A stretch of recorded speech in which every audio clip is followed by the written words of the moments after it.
More chips, don't let the salad win. That's the message in terms of nature of the food maybe that we consume in Wales. It's Wrexham.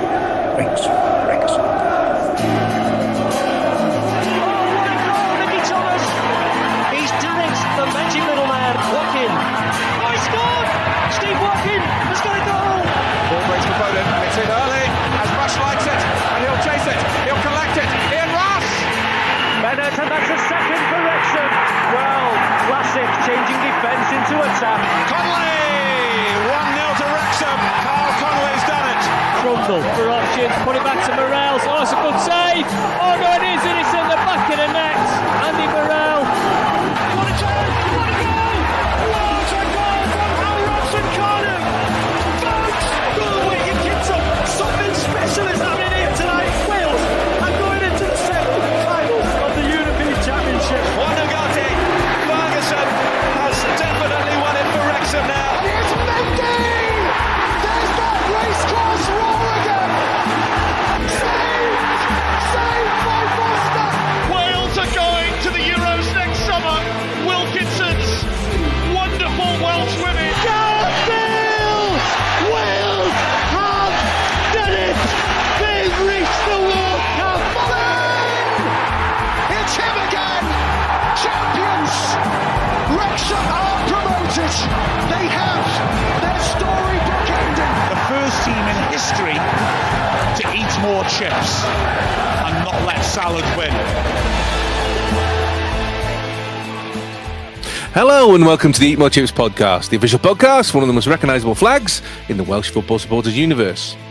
In a week when toothpaste made with hair could repair damaged teeth and stop early stages of decay, a new study has found. Scientists at King's College London discovered keratin, a protein found in hair, skin and wool that is often used in reparative shampoos, can also help with teeth. When the keratin mixes with the minerals in saliva, it produces a protective coating to mimic the structure and function of natural enamel. The treatment could be through a daily toothpaste or as a professionally applied gel, similar to nail varnish in more extreme cases. It could be made available for the public in 2 to 3 years, according to scientists, and is seen as a more environmentally friendly alternative to traditional dental restoration. The test products developed at King's College were made from wool, but in the future, Dr. El Shikawi said people could even collect their own hair and extract keratin. However, for the moment, the King's team is going with sheep's wool because it's highly abundant and it's a bio-waste, it's sustainable, and it's good for the farmers. Well, with this premise, my two colleagues must have the cleanest teeth in the entire world, as they always have their mouths full of hair, just not their own. It's Jamie and Daz. Not to be confused with ketamine, that, by the way, just to be clear. Definitely not. Gentlemen, welcome. Daz, welcome back from your travels. It's like speaking to Phineas Fogg. Did you make it around the world in 80 days? Not quite 80 days, but I put some hours in. I travelled. I did well, as you may have noticed. A little bit of Spain, a little bit of France, but you guys clearly didn't miss me because even without me, you still went a full 2 hours plus last week. So easily. Nobody can blame me on that. That's okay. I'm clearly not the common denominator here. You know what I mean? Including one where we couldn't even do it on time. We had to do it live. I mean, you missed that little piece of joy. I mean, I find it quite ironic though that you had a holiday, but by the sounds of it, your liver didn't. I know, all in moderation. You know, it's just where that line of moderation is. How much did you bring back? Oh, actually, that was modest because the stuff I really liked, I couldn't afford. So, and you know me, you know. And Jamie's got news where apparently you're being evicted. Is that right? No, but I'm moving back to the right side of the border. So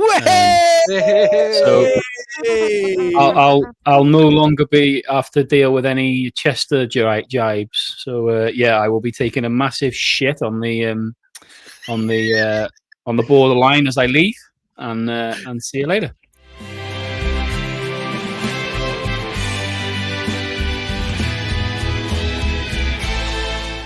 Well, just before the international break, Wrexham went down to the New Den in London to take on Millwall in the last game of the Championship before the break. Looking at the lineup first, gentlemen, if we do, there were three main changes from the game the week before versus Sheffield Wednesday. That's obviously not the main one, rather than the Preston game. That was Doyle came in for Brunt, Kakachi came in for McLean, and Hardy came in for Broadhead. Jamie, any massive surprises there? I mean, obviously, we'll talk a bit later about the new players who've come in and how different this may look after the international break. But did you have any surprises at all that this was the starting 11 for Saturday? I don't think we can have any surprises at any lineup he picks at the minute, because he's still going to be finding his best team, isn't he?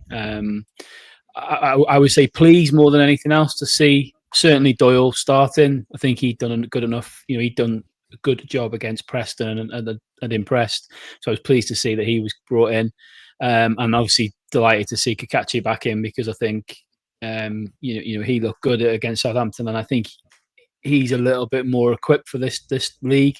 The main one was obviously Hardy, wasn't it? But again, I think he'd done well against Preston, and with Broadhead injured, and Windass injured, maybe a little bit of a surprise that he went with Hardy instead of Smith. But like I say, I think Hardy did well against Preston, so not a huge surprise that he was brought in, really. But no, still a good side. Not sure how many of these players you'd seen before you went on holiday or after you've come back, Daz. Any of them at all kind of grabbed your eye? I was that young chap Ollie Palmer was looking good the last time I checked, and I was really looking forward to Mullin coming back from injury. But quite a lot has happened by the looks of things. I mean, do you want the rest of the Welsh squad whilst you're at it? We tried. Jordan James wasn't interested. He's gone to Leicester instead. So we did try to get the whole of the Welsh squad. But no, that's fair enough. It's fair enough. No, I mean, there was I thought there was some, clearly some spectacular business, and I obviously listened to your roundup of who's likely to stay and go, and it's I mean, you've got some some sort of tough decisions to be made as a club to whether or not all of these players go, stay or go. But that's clearly a strong team, and that team there feels like a sort of a suggestion of where his thinking is moving forward. So I think you've got a reasonably clear idea, I think, from that lineup. Well, the final score was Millwall 0, Wrexham 2. Wrexham sustained a large amount of pressure, but Millwall weren't able to do anything meaningful in the final third. 58 minutes, a superb cross from the right-hand far side of the box. Kiefer Moore beats the keeper to the ball, heads it into the net to go 1-0 up. Millwall continued with the pressure, but missed some really decent chances. 93rd minute, Danny Ward was injured in a clash going for the ball. Long delay while he was being treated and then stretchered off. Unfortunately, we found out this week that Danny now needs an operation after a severely damaged elbow and ligaments. So he's going to be out for a while. And in fact, we'll talk a bit later on about the squad announcement that was made today by Wrexham. Conco obviously came on to replace him. Then 109 minutes, an absolutely beautiful little chip over two Millwall players into the box from the left. Lewis O'Brien latched onto it, lifted the ball over the rushing keeper, and made it 2-0 to Wrexham. Very much against the run of play, because Millwall had a lot of the ball but just didn't seem to do anything with it.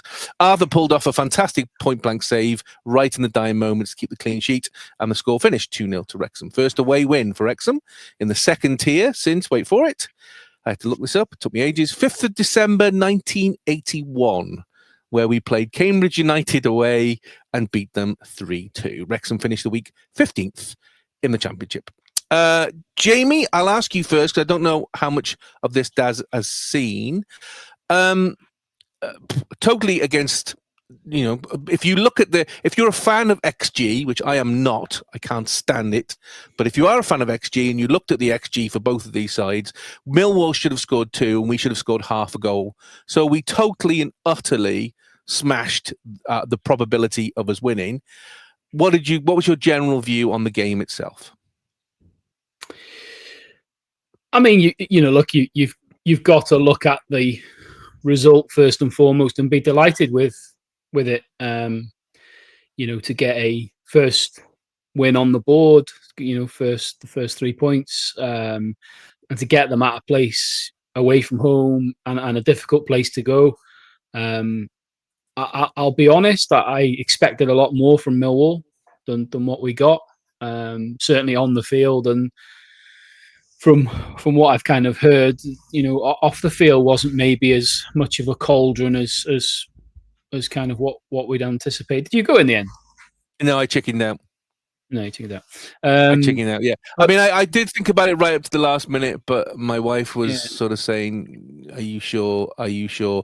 And then I saw that the beautiful message they'd left us on the pavement in spray paint. They spelled it wrong. And couldn't spell Wrexham wrong, but that kind of for me kind of said, "Yeah, I'm not young enough now to be able to fend off anything just in case." So I totally chickened out. So this week I am the flop red, not the top red. No, I think I totally get that, because we've all heard the stories, and I think like we said last week, I can't believe it's necessarily as bad as what it anyway, as near as bad as it used to be. But it certainly didn't.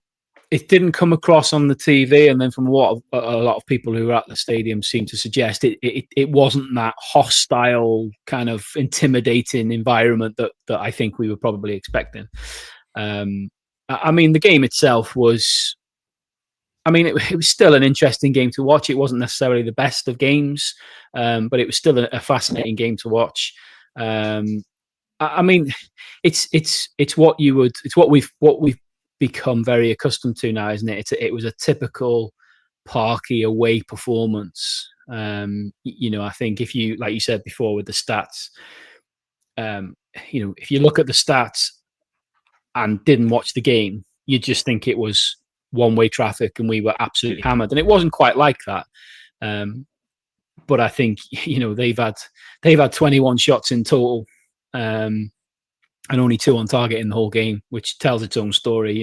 They generally couldn't hit a cow's ass with a banjo. We've had 6 shots.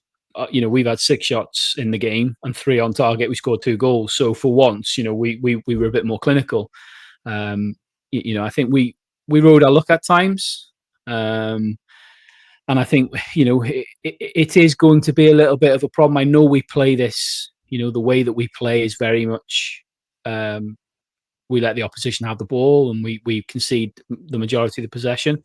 But I think it is, we're going to have to be careful is all I'll say. I think we're going to have to be careful, because if we're going to carry on conceding lots of the ball, we're going to have to make sure we were as clinical as we were against Millwall, because I think other teams in this division will punish us. If you give them that much of the ball, they will punish you, unlike Millwall. And that's what I think, we kind of got away with. But, you have to say there was some big moments in the game. Kiefer Moore again. Like I said last week, he's building himself a catalogue of the ugliest goals of the season. That was probably the best ugly goal he scored so far. He must be, I think Matt said it on Racecourse Ramble, he must be bouncing into training every day at the minute, because for the first time in probably maybe in all of his career, but certainly in a long time, he is the main man. Everything is being built around him being the pivot. Go on. Just hold that there for a second, because I did want to ask Daz this question. I think it'd be a good time to ask it. Obviously, I don't know how much of this match you've seen, or how much of Kiefer you've seen playing for Wrexham since he's kind of joined us. I watched the highlights, the 2 minutes of highlights on. Okay. The big question that's been asked this week, Fearless Boys asked it last night, Matt and Racecourse Ramble asked it. I'd like to get your opinion, particularly you, Daz, because you've seen Kiefer also play for Cymru as well. Are Wrexham relying on him too much? I.e., we've seen that when he goes off, everything sort of falls apart. Is there a danger that we are too reliant on Kiefer Moore up front? If that's the style of play you only have, if that's the only style you've got, then you need players that can play that spearhead, then right at the focal point. Then I don't know how many of them you've got, because he is so good at what he does. You need a plan B, and for all the time we've been doing this podcast, plan B has been a regular theme, shall we say? Mm-hmm. And I think if he goes off, then you have it comes the end of the what is the plan B option has to go, because you haven't got the players. You have to, if you've got a completely different set of players, and including Broadhead, who is so different. I don't know much of your other strikers. I mean, Hardy, a sort of little bit of, because he's the one from Plymouth, isn't he?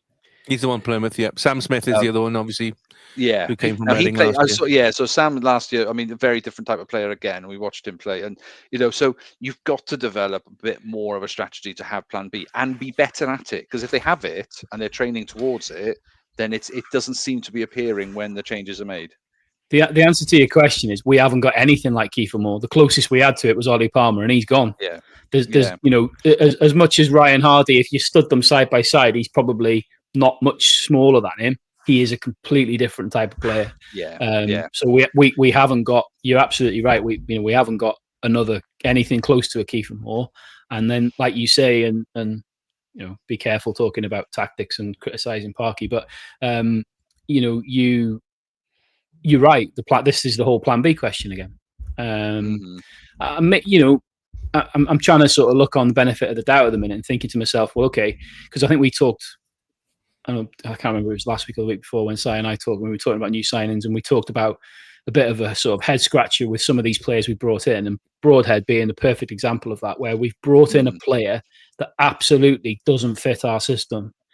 So when you look at our transfer business as a whole, there are a few players that probably fit into that bracket, which makes me wonder whether the grand sort of master plan was he wanted to get all these players in over the course of the transfer window, and then the plan now is to say, well, that's our style of playing, which is like the Plan A, Route 1, Kiefer Moore kind of style, which is what we'll do. But we will now develop a Plan B. That's what I'm hoping for. Whether that's what will happen, I don't know.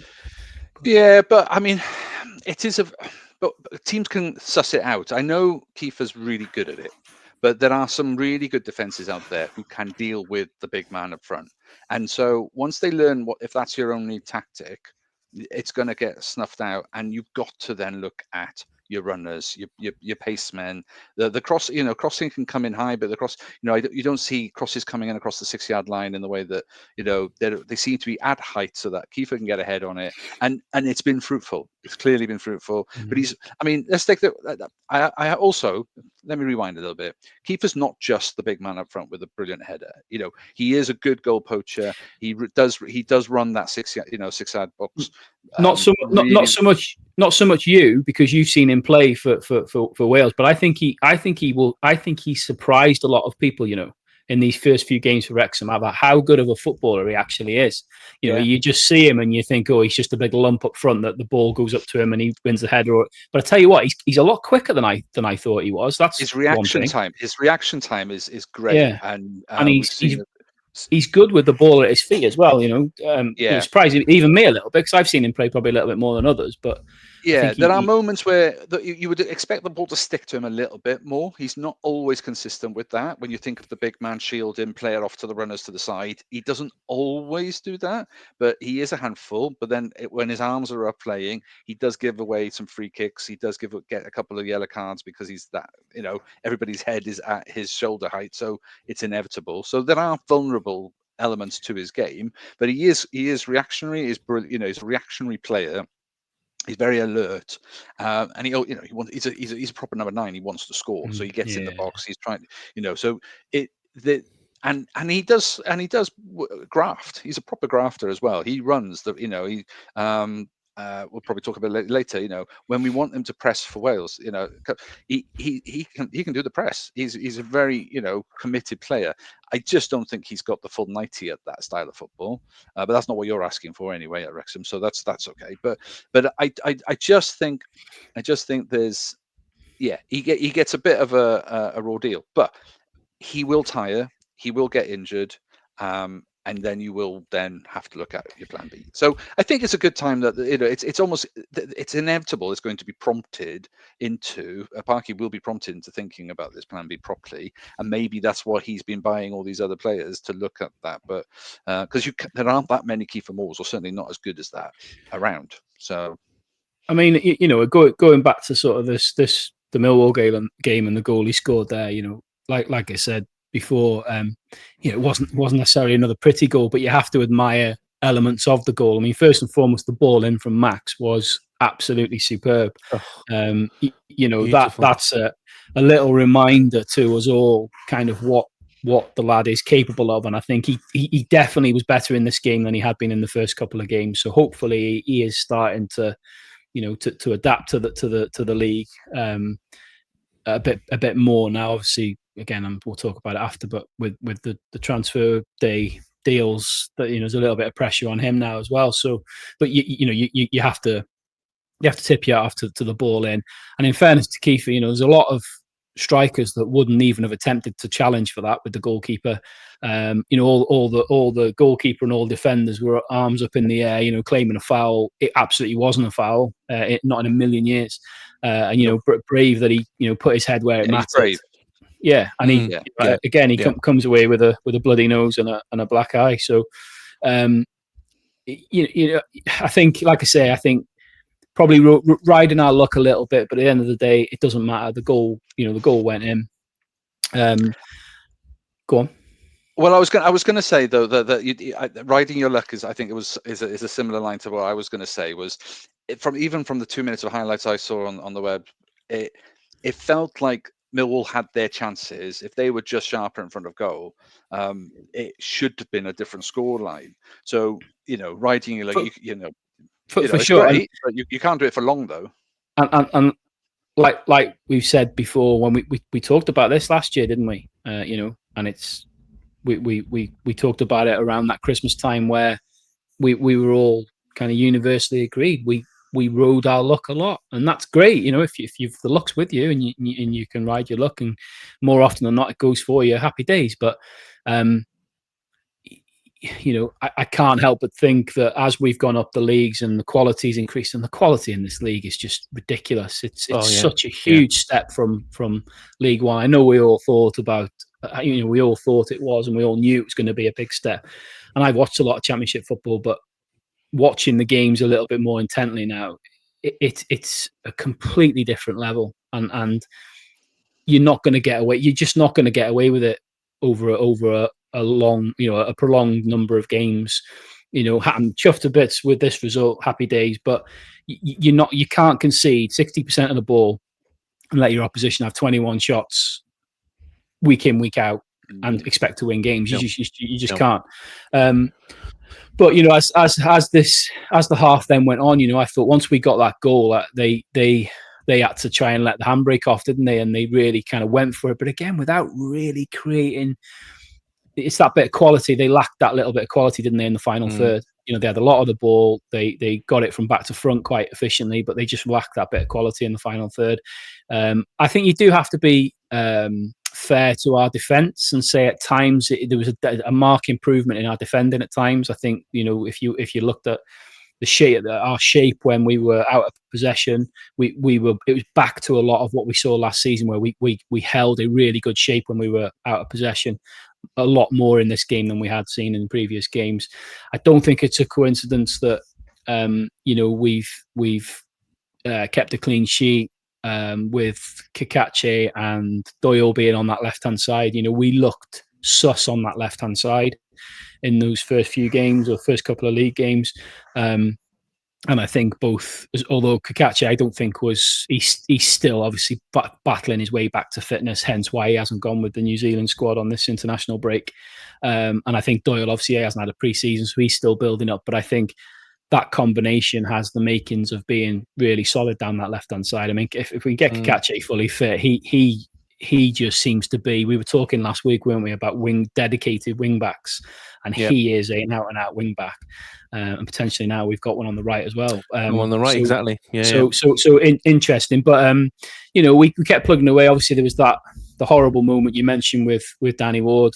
You kind of knew straight away with the way he was kicking his feet that something wasn't right. I was unsure because obviously I think the Wrexham fans were the opposite end of the stadium, weren't they? So I know a lot of them were saying they couldn't really see a lot of it on the TV. Obviously, we get to see. They're always very cautious, aren't they, with serious injuries with regards to replays and what they show you and stuff. So I did have to wait a little while to kind of see it again. And it's strange because it doesn't look a hugely uncomfortable fall. No, it looks fairly innocuous, doesn't it? It looks fairly innocuous. It just goes to show, doesn't it, how fragile the body can actually be, because he's done some damage. Although absolute kudos to him for staying in his kit and getting a Mackey's on the way home. You can take the lad out of Wrexham. That was just beautiful. I've got two questions on Danny Ward before we just carry on. One to Jamie. What is it with us and breaking keepers? I was going to say to you, if you know who the bastard is that's got the voodooed all of our goalkeepers, can you please find them so we can kick them in the nuts? Because I've never, ever known... goalkeepers get injuries, but I have never known a club to have so many serious injuries to goalkeepers in a spell. I mean, you go back to Dibble, Rob Langton, Callum Burton, Arthur Okonkwo, now Danny Ward. It's absolutely unbelievable. It's unbelievable. What are the odds? It's unbelievable. What are the odds? Absolutely unbelievable. The other question is for you, Daz. Danny Ward, how much of a blow is it for him? Because he's been fighting his way back to get to number one. He's obviously had to take that number two seat for a long time. Finally gets to the number one position. Just before you answer that, do you think he would have started for Wales today if he'd have been fit, given that he started the season as Wrexham's number one? Do you think? No. Unlikely. No. Because isn't Cardalo's not? He's not starting the game. No, he played in the League Cup. He played in the League Cup in midweek. But he's Leeds is number two at the moment, so it's definitely. But how unfortunate is it for Danny Ward to now looks like he's going to be? I mean, he's not going to be playing for Wrexham until at least next year now. I mean, shit out of luck. Yeah, I mean, first of all, so late in the game. I mean, that's the first blow because you think, just another minute or two, and he was, it would have. But anyway, Craig Bellamy is a big fan of players who played regularly. He noticed that in recent games and again this campaign. So I think he might have considered him, but I think Darlow is still the player, the goalkeeper that he considers to be the better of the two. And if you're even if you're second choice at a Premier League club, I know Leeds were a Championship side, and it's semantics, but there is something about playing, training.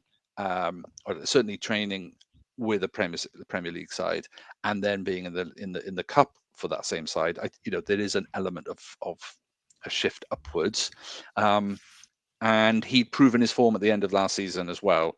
So I think Darlow had earned his place. I think it was healthy that there was a good bit of competition. Back to the same as like when Danny had to compete with Hennessy. I mean, Danny Ward would be easily a Centurion cap holder by now if it wasn't for Hennessy's great legacy. So you got to feel for him in that sense. But no, I think Darlow would have probably have been the starter. But yeah, I mean, it's gutted, because he clearly performed well in your first games, the games that I saw, the games I heard about when I was away. So he was making a difference to you as a side.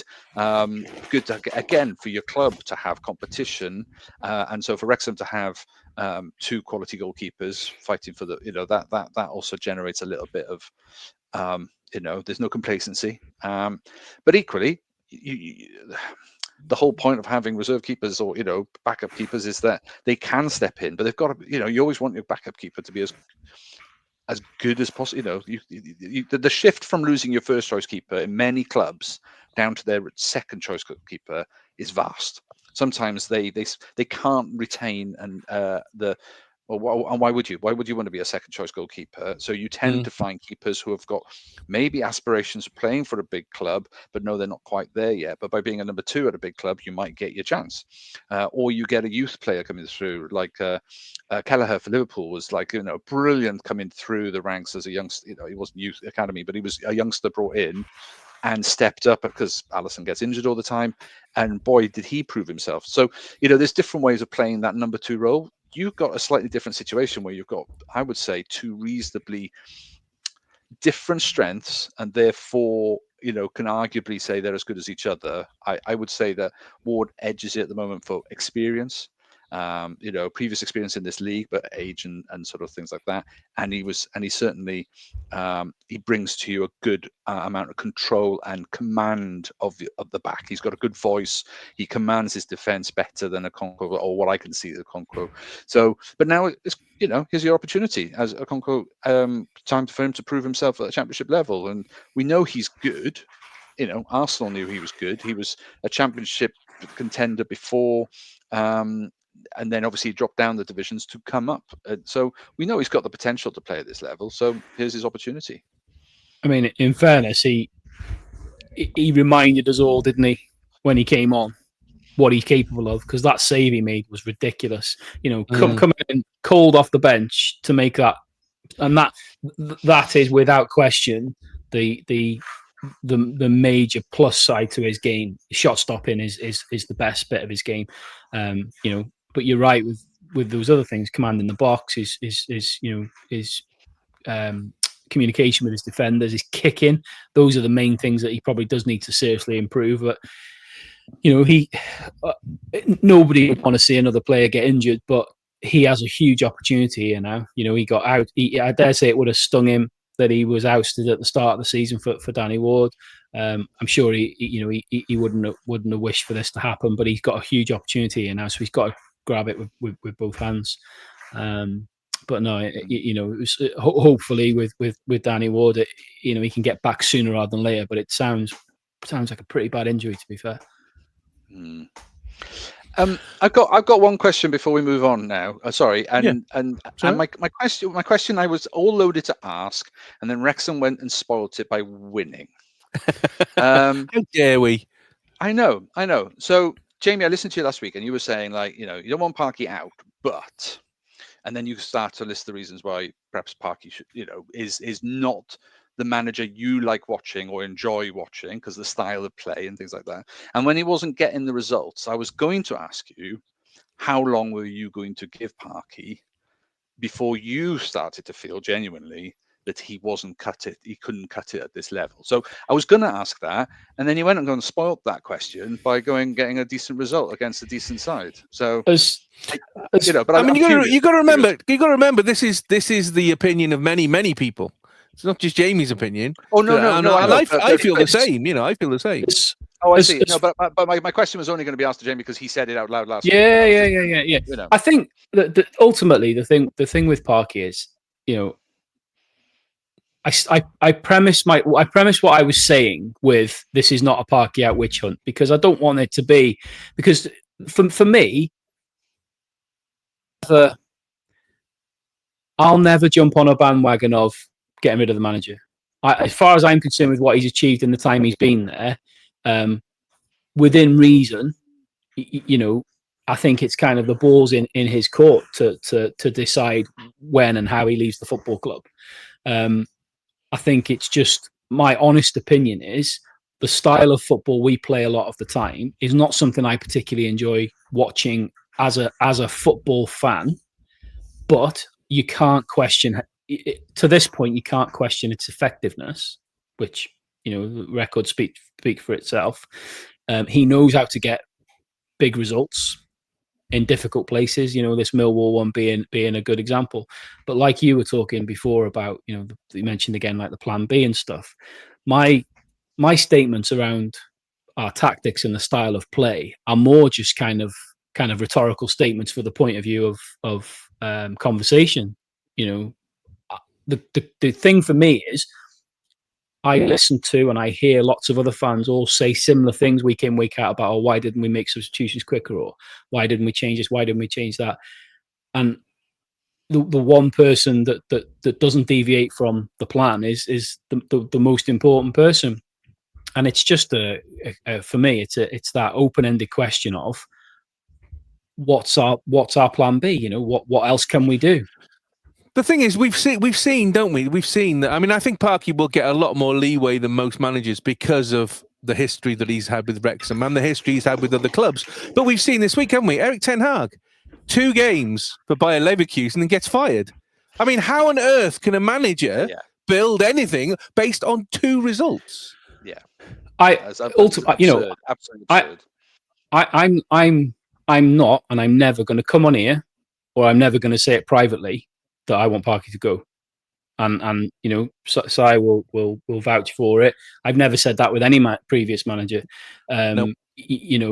I will criticize if I'll criticize a style of play, I'll criticize a performance, I'll criticize individual performances.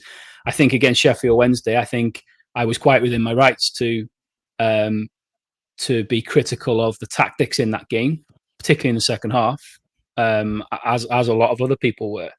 And you know, to be clear and transparent, you know, as I've said a few times, my personal view is I don't particularly like the style of play we play a lot of the time, but that's just my opinion. It doesn't stop me watching the games. It doesn't stop me supporting the team. It doesn't stop me going and enjoying a result. And it doesn't mean that I'm gonna, if we lose a game or we don't get a good performance, that I'm gonna, you know, no, I was right, you were wrong. It's not that at all. I'm just, you know, I'm just curious, and I think particularly now, you know, that question mark over Parky's ceiling in the Championship, because there is a question there, because previously he struggled at this level. I think the one big difference now to any previous job he's had at Championship level, he's got the tools now. He can't say that he's not been given the tools this time. You know, he would have had final say and final sign off on all of our signings, and it's been a significant transfer window, which we'll obviously talk about in a bit. And presumably he's brought in the players that he wants, or players from a pool that he wanted. And there will be a bit of pressure now for the first time, I think, in the time he's been at Wrexham. There will be a little bit of pressure because there's a lot of money to spend, and they're not, you know, they're not all going to work out and have worldy games week in, week out. But again, going back to Broadhead, and I keep using that as an example because that, for me, that's a fascinating signing, because I do not see how he fits in our system. In the system Parky plays, I don't see how he fits in there unless, like I said last week, unless there's been some pretty in-depth conversations, or they're convinced that he can be the second man to play off the big man up top, which he probably could. But in the couple of games he's played that for us so far, he's looked completely lost. You know, that was the words that both Saya and I used against West Brom and against Sheffield Wednesday. He looked lost, and we all know how effective of a player he actually is when he's played in the right position. But like we've said, we don't know, do we? So a lot of these signings may have been brought in with the view of, right, that's my plan A way of playing, but now we're going to develop, this is our plan B, or this is our fallback, or this is our variation. If that's what we do, happy days. If we don't, and he chooses to carry on basically playing the same way regardless of who we're playing and who the personnel we've got available, then so be it. But I'm not going to I'm not going to sort of scream for his head or anything like that. Not after what he's achieved in the last few seasons. Well, we're in the international break now, and obviously very hot on the heels as the Cymru versus Kazakhstan game was this afternoon. I'm hoping Daz managed to get to see it because he kept dropping messages saying, "Don't spoil it, don't spoil it. I'm going to watch it later as live." So hopefully he managed to do that. Let's look at the lineup first. Joe Roden, Nathan Broadhead, Danny Ward, and Jay De Silva were all withdrawn from the Cymru squad before the game due to injury. So that means Tom King, Rhys Norrington-Davies, and Joel Colwell were added very late to the group, originally named by head coach Craig Bellamy. Starting lineup here, 5 changes from the game versus Belgium, where Cymru closely lost in that incredible game where we came back from 3-0 down to 3-3, nearly snatched it, and then that absolute wanker Man City tosspot ginger knobhead at the back post made it 4-3. Daz, looking at the starting lineup, the big one really for me here was Dylan Lawler, 19-year-old debut, straight in the back four. I mean, did well, which we'll talk about in a second, but were you surprised by that or anything else of the starting 11? So first of all, not surprised. Well, once he made the squad, I thought there was a chance he might play because of obviously Rodon being injured, Connor being out already, so Ben being shifted. He's been playing brilliantly at left. So there was a potential there that we needed somebody. And I thought maybe it was going to go to Cabango outright. But if we're gonna give him any sort of sort of like and Bella's would have at the same point. He's playing for a side that's only conceded 1 goal so far in 7. I think he's played all 7 games for Cardiff. Mhm. Okay, I know it's League League One, but 7 games, not 1 goal conceded in open play. I think the only goal they conceded is a penalty. So technically 7 clean sheets. I say this with gritted teeth. It's amazing how Cardiff are doing so well in League but One. it's the reset we talked about. It's the reset they needed. Go down a division, get their house in order. They've got a good manager by the looks of things. Yes, yeah. Finally, He's playing the way that the players are suited to play, rather than playing catch up. What did the last manager do? Let me try and fudge that and make it work. And you've got some players playing for him really well, and there's that you've got like Ruben Colwell's is on fire as well, which is that's probably more the talking point that he didn't make the squad. But I know there's been a lot said in the press about that, and he'll have his chance and everything. But no, I think if you've got a player who's playing well, playing regularly, a lot of minutes, what is he, 18, 19, something like that? 19. He's 19. So he's young, so playing alongside a Mepham or somebody like that, Ben Davis, is a lot of experience there, I'm kind of pleased for him that he got that opportunity. I'm kind of pleased that Bella's sort of then took that leap. Everybody else, maybe Josh Sheehan in the midfield was a bit of a surprise, but he's been playing well as well. He's a good player. I mean, he's really he's okay. I mean, were you surprised him instead of Jordan James? I mean, no, Jordan James came on, but him getting the nod. I think it's game time. I think Jordan's only recently obviously shifted, and he's had to leave a club to get more game time, whereas Josh has been, pulling strings. So I think that's what that's based around. And he's Craig Bellamy's a big fan of Sorba, so Sorba on one wing, Johnson on the other wing. That makes total sense. The question was whether or not he would start with Kiefer or not, and obviously he did. He certainly did. Well, a very difficult game with the Kazakhs playing well above their ranking of 113th in the world. As well, playing on that artificial pitch, which I really do not agree with. We shouldn't be playing artificial game. We shouldn't be playing international games on artificial pitches. I know they're very similar, but they're not the same. The bounce of the ball is the same. The run of the ball is the same, and the chance of injuries increases. We should be playing international games on artificial pitches, should we? It depends. I don't know enough about the science, but if they're good enough for, like, League of Wales have just invested in several pitches across the whole divisions. So Aberystwyth has got one, TNS has got one. A lot of the Welsh clubs have got them now. I don't understand what difference does it make then if they're allowed to have them and play, but it's the level of football, Das. Nothing against Aberystwyth and TNS. No. But the reasoning is the same. It's to do with weather. The number of games that were called off due to bad weather, because surprise, surprise, it rains a lot, it snows a lot. Welcome to Wales. But cancellations are a nightmare, because what it does, it squeezes all the games further along the season, and then you get a different type of risk, which is injuries due to too much play. Now, I don't know if when they say artificial pitch, is it the same 3G, 4G, 5G, whatever G they're at these days, pitch.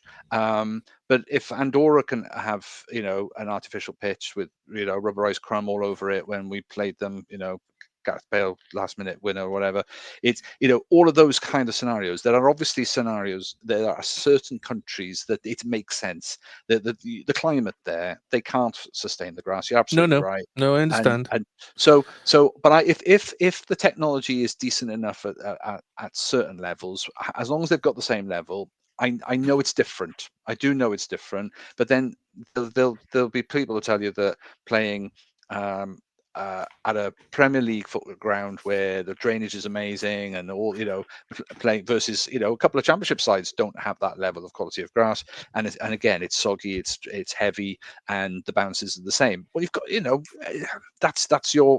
that's where home advantage used to be an advantage. Now Premier League sides, they're all super slick. So I'm concerned if it's a different type of technology, because then because I do know there's a risk to knees, there's a risk to ankles, twisting and turning, because the grip is very different.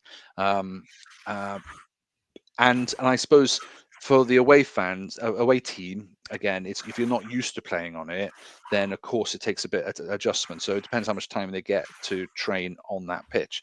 My main concern about this whole international window was that it was quite a small one.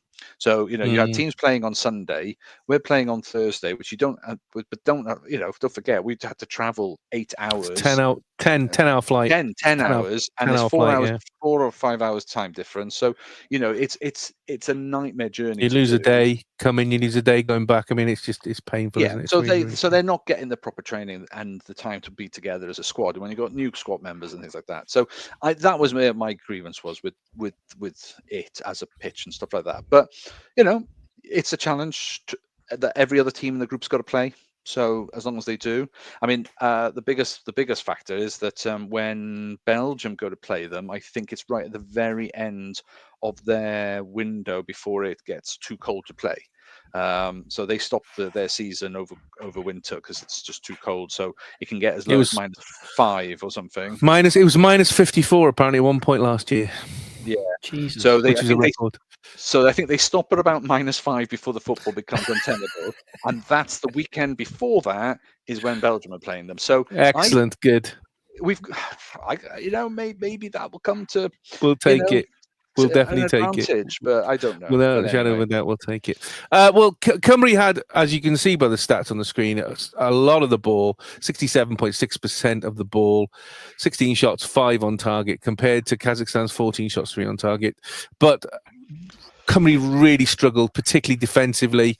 At times, it was quite shambolic, quite reminisce of me, or maybe something that I look familiar when I watched Wrexham recently, because some of the defensive displays today that I've seen were very similar to some of the ones that Wrexham have played. Look, at times it looked really, really shambolic.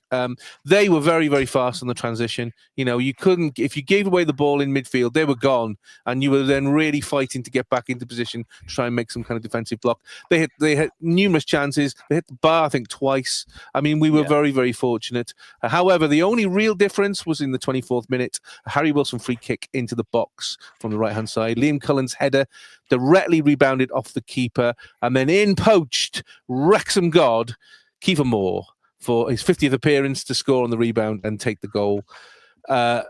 Kazakhstan then came at us. It was a physical game. There was I thought the ref was a little bit loose at times, where there were times where I thought, well, maybe you should have given that and didn't give it, and there are other times where I'm thinking, well, that's not a foul, and did give it. My heart was in my mouth right at the end when we fouled their guy, and I thought, this is right on the edge of the box. Is he going to give a penalty for this? I was watching him closely. You could see from the replay it was just outside the box, and I thought for 1 second, because they were all the Kazakhs were crowding around him.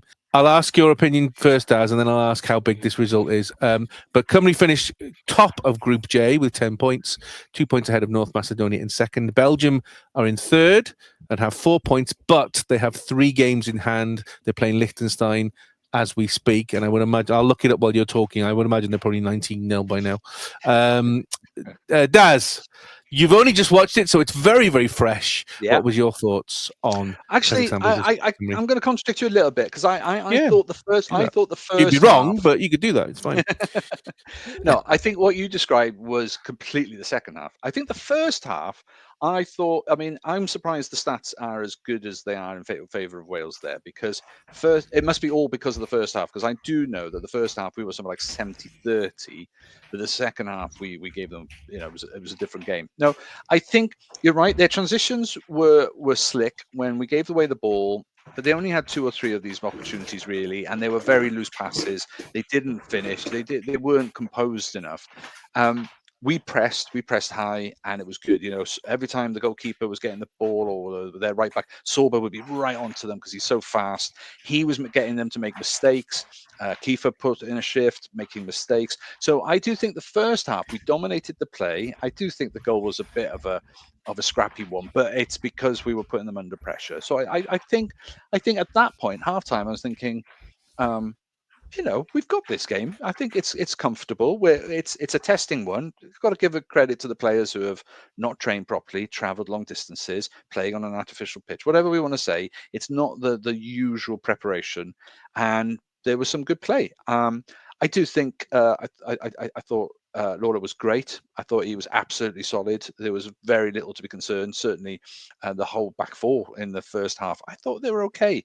Like I say, we kept them to wild speculative shots. And I say there was the one where it just clipped the corner or the post or whatever, because their number 17 was great. He was coming in, cutting inside, and he gave Nico a really torrid time. And for the first time in a while, I thought Nico Williams looked a little bit out of sorts, out of shape. I don't know. He looked very tired. Now, he did work hard, though. He had to follow. He overlapped and all of that. And he was always tracking back. And because inside him was Lauder. So, but I thought they dealt with it well. I think, as a young 19-year-old, you make one mistake, and even then, Mepham's there to mop it up. So I was less concerned. Second half, completely different. Whatever was said by the Kazakh coach, who we loved, by the way. I watched it with two of my kids, and we were just this balding guy running up and down the side of the pitch. He was properly cross, wasn't he? He was properly cross and animated beyond, and we loved him. So the fact that whatever he said, they seemed. I think they pushed their line up. They were a deep block for the first half, which allowed Wales to play the possession game in midfield or across the back, across the centre line, stepping in every now and again. But the through balls weren't quite making it through. Harry Wilson was getting frustrated. Brennan was a ghost. I think I saw one decent cross.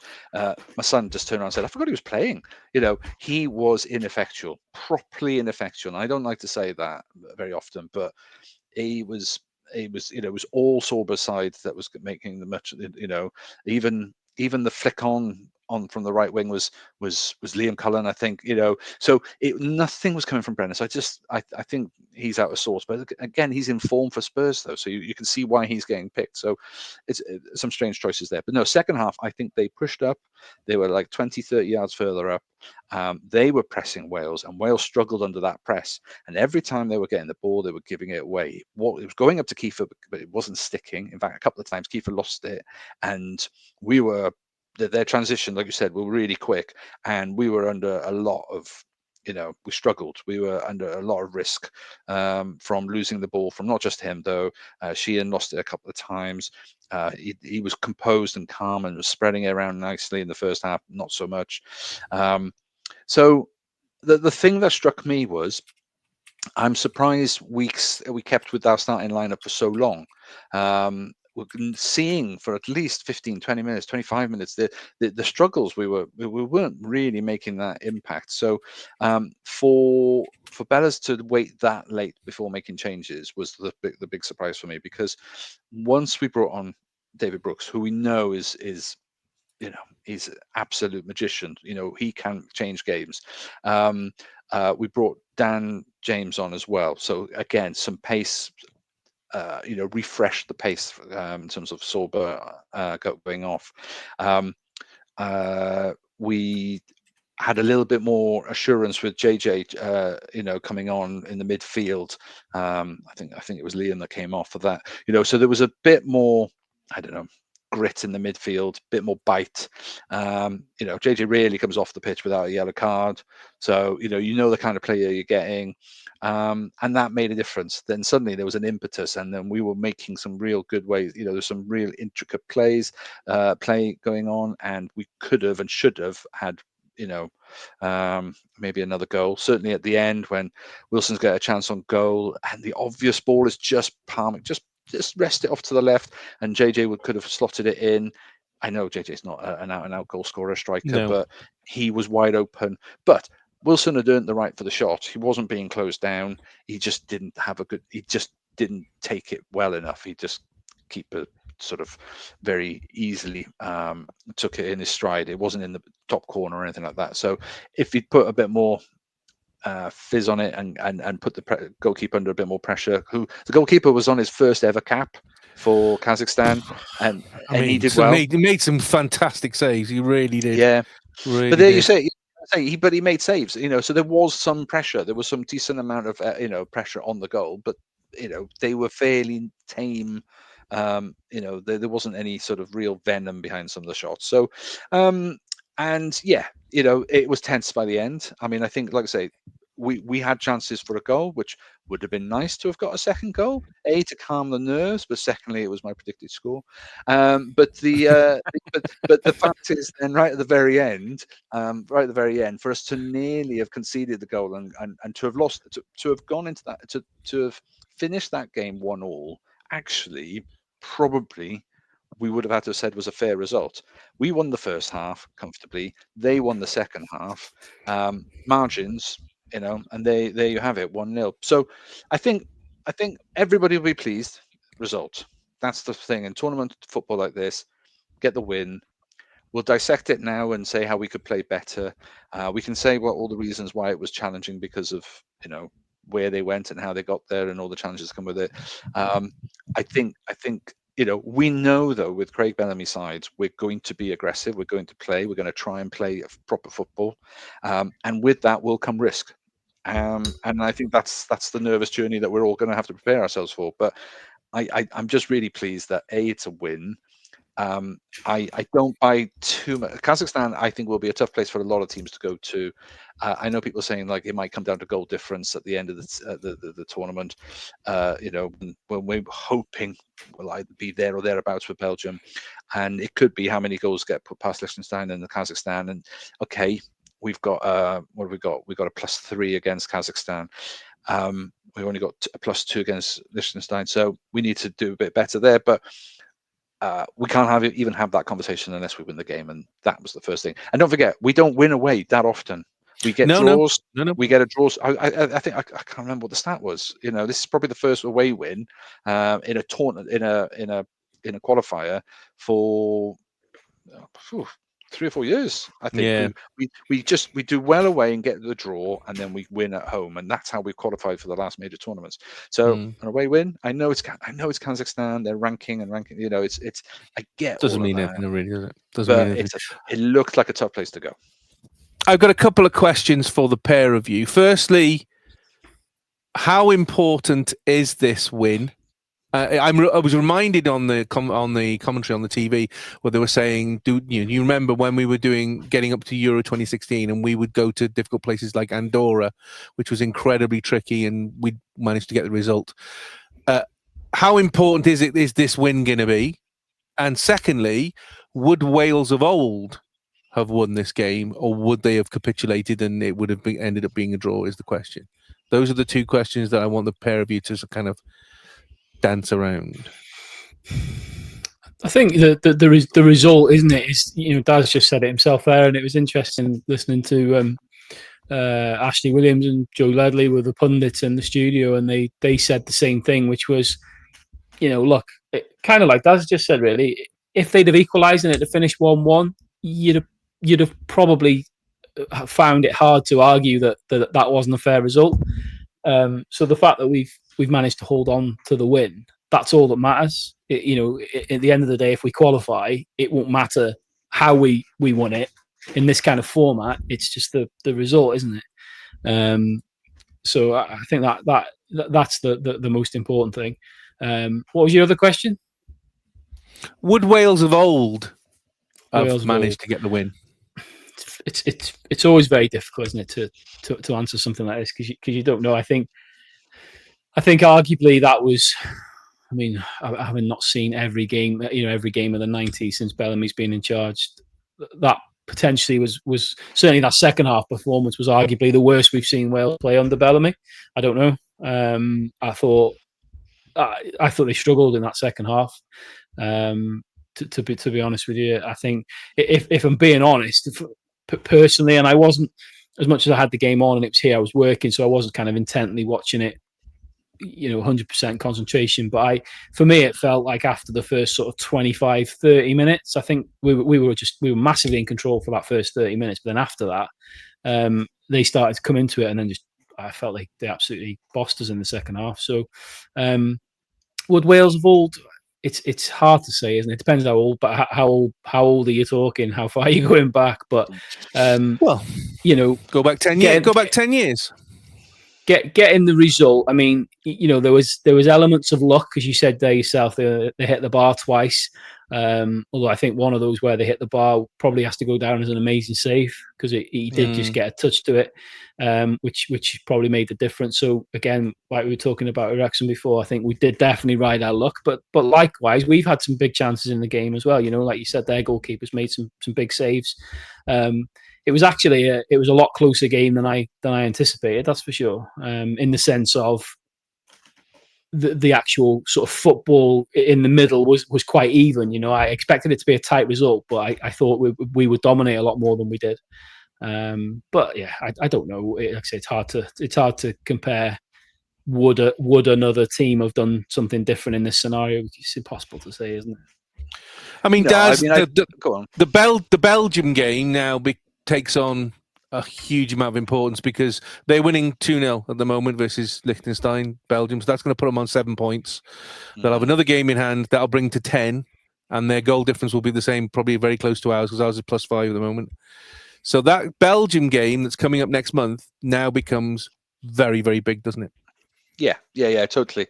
I mean, I think the difference between the team of old is that we had a habit of conceding goals relatively early, or it's sort of too soft. So we've got rid of a lot of that. I think if we think about the first game of these was a penalty, and that was just a bit soft, silly situation anyway. So I think we know how to manage the teams a bit better. I think we are playing a more aggressive football, so we should be scoring more, though. I do think we should be scoring more, and whether or not that's down to the fact that we've got some players that were ineffectual, or some players that just didn't feel fit, or they're not playing regularly. I don't know what it is, but I think in the past we would rely on one player to get us out of the trouble all the time. He's retired now, so we have to look to other heroes, and Kiefer's been doing that for us for a while now. Harry Wilson's been doing that for a while. So as long as we can keep some of those key players fit, we're okay. Come Belgium, I mean, they don't like playing us. We don't like playing them. I think as much as we say we like playing them, because we seem to get into their heads rent free. But as long as somebody nobbles that Ginger Ponce, we'll be fine. I mean, he's geriatric. You're right, but he's still one of the greatest players to have played in the Premier League, and he's class. He's class. So we have to dismiss him at our peril. But there are plenty of other players in that squad. You only have to think of like Tielemans is off the top of my head is that Lukaku. I mean, he's just a quality goal scorer. I mean, again, you can argue he's past his prime, but there are plenty of options. They're full of it. Tintin, Poirot, they're all great, but they're still Ponces. Yes, it's important we do well against them. I think is that the answer we're looking for? Yes, that's exactly it. I mean, the thing is, it is back in Cymru. It's going to be at the CCS, which is quite a fortress. Is that going to be? I mean, we'll talk about this next month when we actually talk about the game. But is that going to be an advantage? They're used to big grounds, but yeah, we've got to use that advantage that we can lift the team. I think we can lift our team to inspire them, and I think they've always said that playing in front of the CCS is something special for them. So let's give them that as a fan base. We've got to do our part. Does it do anything? I don't think the Belgians are particularly worried about it. I think half of them play at the San Siro or the Etihad, and week in, week out. So that won't phase them, I don't think. So we've just got to get our teams up for it. We've got to, and I'm sure Bellamy will get it into their minds, the right mindset. But we know we can go toe to toe. All we've got to do is stop those silly early mistakes, giving them the space, giving them the chances to get a shot at goal. If today was an example of where we gave them some of those moments, the finishing wasn't as world class. We won't get that break against the Belgians. So no, we have to be absolutely defensively solid from the off. And then if we get the win, if we get the goals afterwards, great. But we have to try and stay solid at the back. Was Poirot Belgian, was he? Yeah. Wow, that's a new one on me. I thought he was Can't French. you tell? He liked eating horse and looked weird. Of course he was Belgian. Jesus Christ. What have the Belgians ever done to you apart from beat us a couple of times for football? Yeah. I mean, that's a nice I think break. The French are aloof. The Dutch are cool. If you're in the middle of those two, there's got to be something wrong with you, isn't there? I think this is a first. We've upset individual players before. We've upset managers. We've upset teams. We've upset listeners. And now we're upsetting whole entire nations. It's a new ground. Yes. Although they do have good beer, apparently. That's their one saving grace. Good beer. And chocolate. And I thought you knew that. And chocolate. But the Swiss have better. So I'm happy with that. Okay, so fair enough.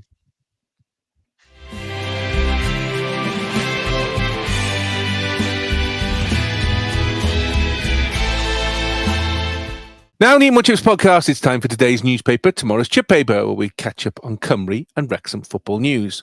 First up, Caribou Cup Round 3 has been confirmed at the Stoke Kairos, Tuesday the 23rd of September, kick-off at 7:45pm BST, live on Sky Sports Plus versus Reading. I think we got your gist on this last week, Jamie. Daz, for you, third round of the Cup, Wrexham versus Reading, good or bad? Because we wanted a massive Premiership side, but good or bad for round 3? Did you want to progress? I don't give a toss. Okay. We're not going to win it. We're not going to win it, are we? We're not going to win it. Why not? Because we're not going to win it. We're not going to win it. Because Man City or Liverpool win everything. So we're not going to win it. Well, I mean, obviously, that's the mentality. Then you might as well just give them a bye. No, I think it's a decent tie because it's at home, isn't it? So you've got that advantage, and you're playing a team that's at sorts, and I think you've got a good chance of progressing, and that's got to be good. It's got to be good for the coffers. It's got to be good for for the fans. Winning is good, and I think when you get into a mentality of winning games, I said I've said this many times. The cup tournament sometimes is what helps a team do well in the league because it gives them that momentum. It keeps allowing them, but as long as you've got the squad depth to do it, well, at the moment it sounds like you have, so that should be fine. I appreciate the big money tie would have been a top Premiership side or Man U, but they're out. So well done, Grimsby. Well done, Grimsby. Yeah, although, did you notice? I don't know whether you noticed. I noticed the other day. Grimsby got fined for fielding an ineligible player against Man U. They got fined 20 grand. Yeah, I saw it flash up on a news item, but I don't know who it was. But they submitted the list 1 minute past the deadline. Inadvertently, apparently, and one of the players on there was ineligible to play because I think he was cup tied to somebody else. So they were fined 20 grand with 10 grand to pay and 10 grand if they do it again. But they didn't have to forfeit the tie because the EFL considered it an accident and not on purpose. Yeah. But also, I'm sure Man U would love to have got that tie cancelled on that technicality because that's the moral high ground for them, isn't it? Well, fair is fair because you shouldn't be able to beat us with him in your side. I don't want to talk about Man U, but how long's Amram got? We were talking about managers earlier. He must be under the gun, surely. After the way, no, he's all right for a while. He's brought in a whole load of players. He's got to get them to gel together. He's got rid of the ones that caused the problems. He'll be all right for a while because they went out on a limb to get him. I think this would be embarrassing if they shifted him on. It feels more likely that he'll walk before he's pushed. He when you listen to him in his interviews, he sounds right on the edge. Yeah. Wowzers. Wrexham Academy.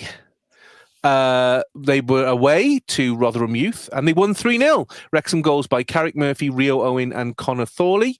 Wrexham finished the week second in the Youth Alliance League North, 1 point behind Burton Albion at the top. The next game is versus Doncaster Youth at home on Saturday the 13th of September. Great to see the youth side continuing to do incredibly well in the league.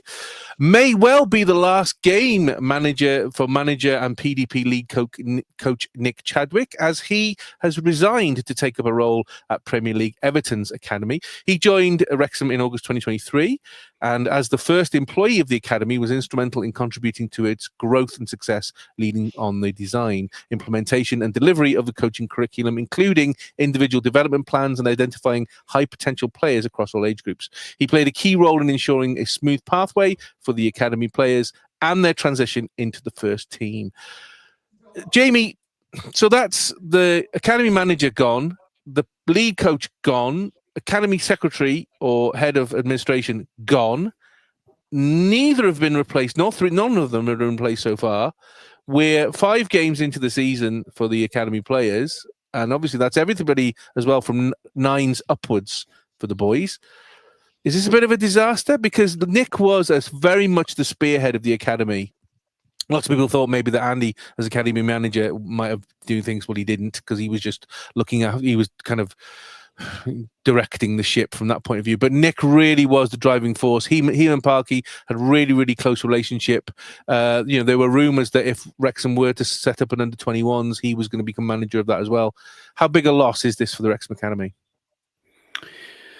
I mean, from my perspective, it's more kind of what you tell me about it. It's not something I'm hugely close to, and obviously I know you know more about this side of the club than well, most people, certainly me. It's a bit of a mess, isn't it? It's a bit of a mess.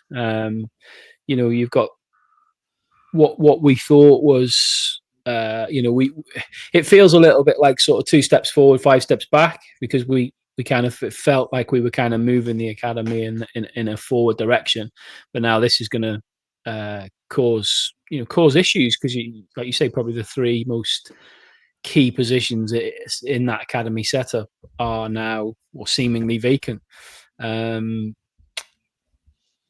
don't know, do we? Unfortunately, communication is one thing that the club's not great at, so we don't know. For all are we in a situation where these 3 positions are already filled? But they just haven't announced anything yet for one reason or another. Is it a complete sort of shot in the dark now, where they've literally got to start from scratch and try and recruit these 3 people, which is going to be a very time-consuming process. To recruit people into these positions will be very time-consuming, to advertise, to give an application window, to review applications, to go through vigorous interview process, find the right people. So that's not a great going to be great either from a time perspective. It would be interesting to kind of understand a bit more what's going on. Why are these people moving on? I mean, obviously Andy was slightly different, but like with Nick Chadwick here, is it just simply the lure of doing a similar role at a Premier League club is just too good of an opportunity to turn down?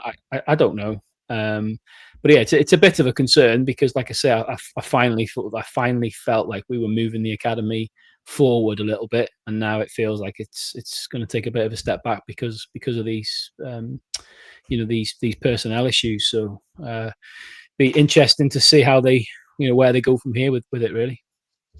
I mean, Daz, the important thing, I think, this is my opinion, please feel free to disagree. I think it's importantly not to rush the process and to get the right people in to do the right jobs, because obviously this is a big part of Wrexham's, maybe not developing for the senior squad, but certainly regarding revenue, because all the Premier League clubs, the big clubs, their academies are revenue drivers, aren't they? They're not really for players for their own consumption. Well, no, it's for both, but you can't deny that the percentage of the players that actually make that level in the end is very small. They would like to keep as many of their homegrown, because what that means to a local club. You've had players that have been locals. It's the difference. The same with the Scousers in Liverpool. The same with the Manx in Manchester. Whatever. It gives you something different for the players to connect to. So I do value it in a very, but it's a much cheaper way of bringing in some quality than it is paying 125 million or whatever for I know I don't want to talk about it. I'm No, very nervous okay. about that one.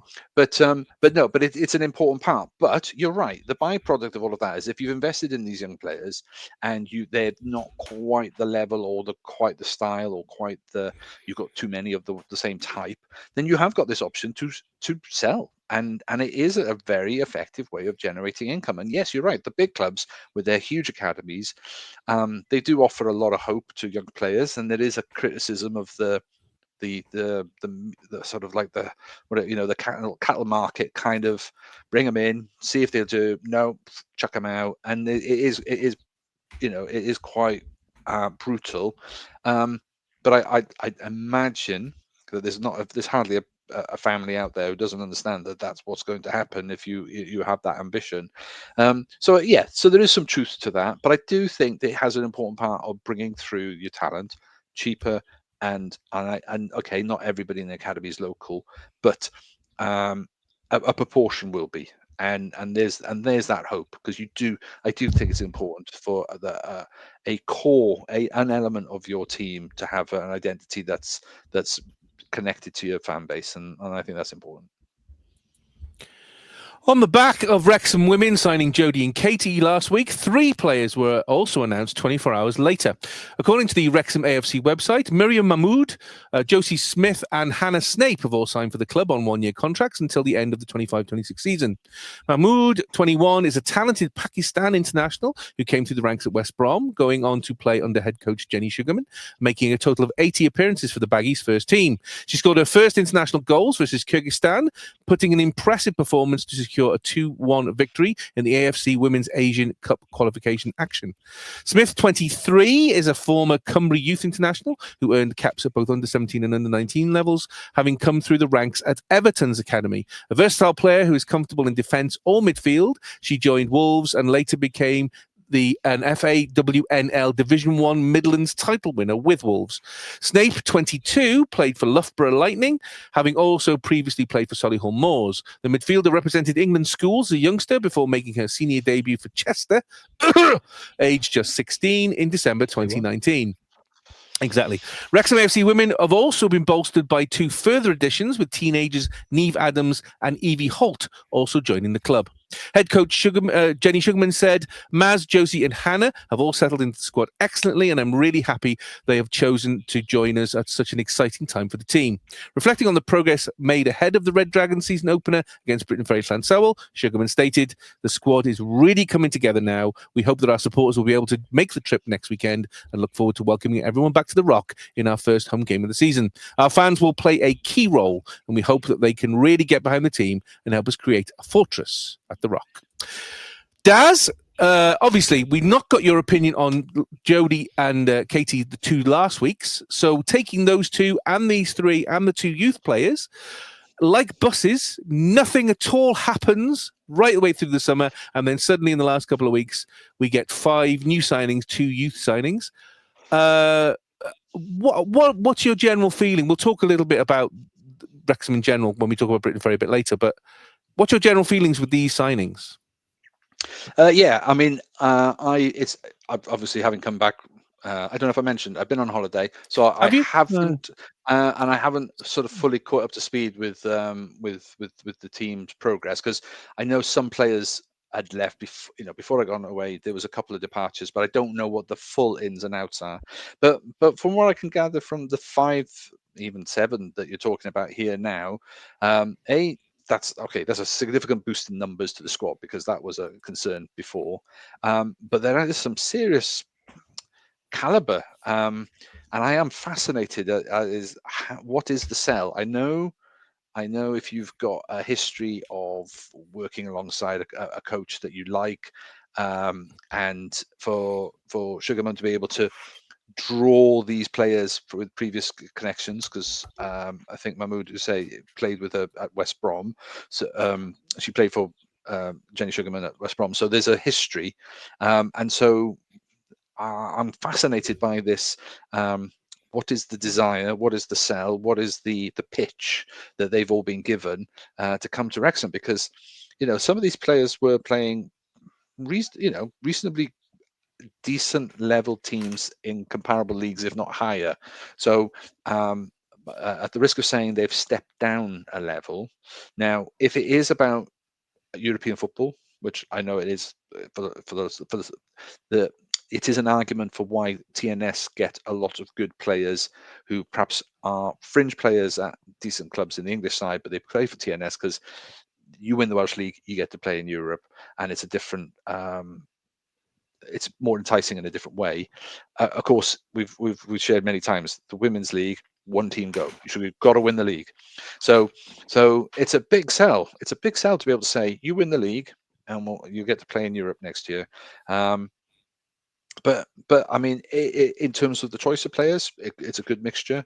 I like the sound of Mahmoud, who's an international scorer. Scoring. That's something where perhaps you need a bit more consistency up front. There's a couple of versatile players there in terms of defensive and midfield, so you've got options. You've managed to keep hold of Idenden, which, like Jamie said, I am really pleased for one reason I'm and not. one reason only. Unless you change the name. You're going to be introducing her to new boyfriends or girlfriends. I don't know, but I'm hoping that she marries a Jones or a Smith. Is that what you're saying? Yeah, definitely. Yeah, okay. absolutely. Please. And I would say that the range of players you've got there is positive. I have no idea in the time that you've got between now and kickoff whether or not how many of them will bed in, will be in the starting 11, how many of them will know each other well enough to but then she's a new coach, she doesn't know all the players as well anyway, but there would be some sort of backroom staff and some consistency, I would have thought. So I don't know, it's so much change, it's even more confusing than the men's game, I think. Well, this segues nicely into. I actually managed to find out some information because I think somebody must have found the internet password to the behind the fridge or something, because suddenly we've been updated with what happened during the friendlies, which is quite interesting. We can go back to Kidderminster away on 10th of August. Wrexham Women won 7-1. Among the scorers, because it wasn't exactly all the scorers, but Abby Indenden, Eva Suckley and Rosie Hughes all scored. Nottingham Forest away on the 17th of August, they lost 7-0. Shifnal Town away on the 21st of August, they won 3-2. Cara Jones, Ava Suckley and Rosie Hughes scored. So again, good to see Ava Suckley and Rosie Hughes and Cara Jones still do maintain the goal scoring they did from last season. Shrewsbury Town away on the 24th of August, we lost 2-1. Jodie Bartle came off the bench to equalise, but also she scored the own goal right at the end to give Shrewsbury the win. And then Solihull Moors away on the 31st of August, we won 7-1. An Ava Suckley hat-trick, 2 by Miriam Mahood, 1 by Katie Barker and 1 by Rosie Hughes. And if you look at the lists here, the list that is on the right as you're looking at, this was the starting lineup and the bench for the game versus Solihull Moors. And you can see Lizzie Craven was still in goal, Phoebe Davis, Katie Barker a new signing, Miriam a new signing, Cara Jones existing, Nat Clark existing, Jodie Bartle new signing, Ava Suckley, Josie Smith is a new signing, Lily Jones obviously, and Karen Allen. And then on the bench, Erin Lovett, Abby Ninden, Hannah Snape is new, Rosie Hughes, Neve Adams is new, Chloe Ankers obviously is from last year, Mary Gibbard and Leah Burke from last year as well. The interesting thing from the earlier game, which is the list on the left, you can see there's a trialist A, number 20, and actually that's a keeper. So I'm not sure whether we've also potentially going to sign a backup for Liz Craven, because obviously now with Del Morgan retiring, we're relying pretty much on the under-19s keepers to keep us afloat from that point of view. I mean, Jamie, very quickly, great to see the goal scorers from last year fitting in now with all these new players, because 7 players, as we see with the men, it's going to take some time to gel, but they seem to be scoring, and particularly that last result, the 7-1 away at Solihull Moors, that's a good result, yes? I mean, yeah, beating anyone 7-1 is a good result. Obviously, I don't, I can't claim to know the kind of level that Solihull Moors ladies team is at as a comparison to what they face in the Adran Premier. I think for me, it's going to be fascinating to see, the first league game, to see how this team looks, because we've, unless you've been one of the very small number who've been to a couple of these these cloak and dagger pre-season games. We have no idea how she plays, what style football she plays, how she sets up, what these new players are like. So it's going to be fascinating to see. I think the most important thing is if you look at that team, the team and the squad list you've put up there from the last game, is it looks a lot healthier from a numbers perspective than a few weeks ago. We were really worried, weren't we, about just the sheer number of bodies we had in the squad, with what they've brought in now. And there's a good, on paper at least, because again, we don't know other than what we've what we've heard about some of these new players. I can't profess to know how they play because I've never seen them play. So it'd be fascinating to see. But yeah, I think a good end to pre-season from what was only a few short weeks ago, what felt a little bit precarious, to be honest. Do we know if these are fully professional contracts or semi-pro? They're semi-pro, I believe. Okay. I believe.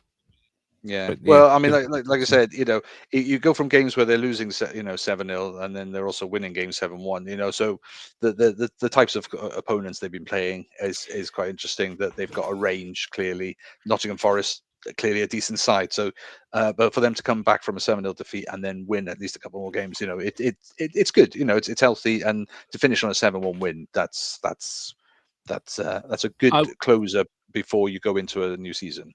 I'll put your money on now, though. Jodie Bartle, I think, is going to become captain because she's come from Scotland. She's played in Europe. She's won domestic trophies up there. She's in all the social media to do with Wrexham. Like I saw a clip of her today, basically rating the top 10 Disney films, obviously because we're Disney FC. Yeah, I know. I would say, and I don't know how that affects Karen Allen because obviously Karen Allen has been captain, but she's a defender. So she's at the where you would expect the captain to be. I would lay money that she's going to become captain. Am I wrong? Do you think?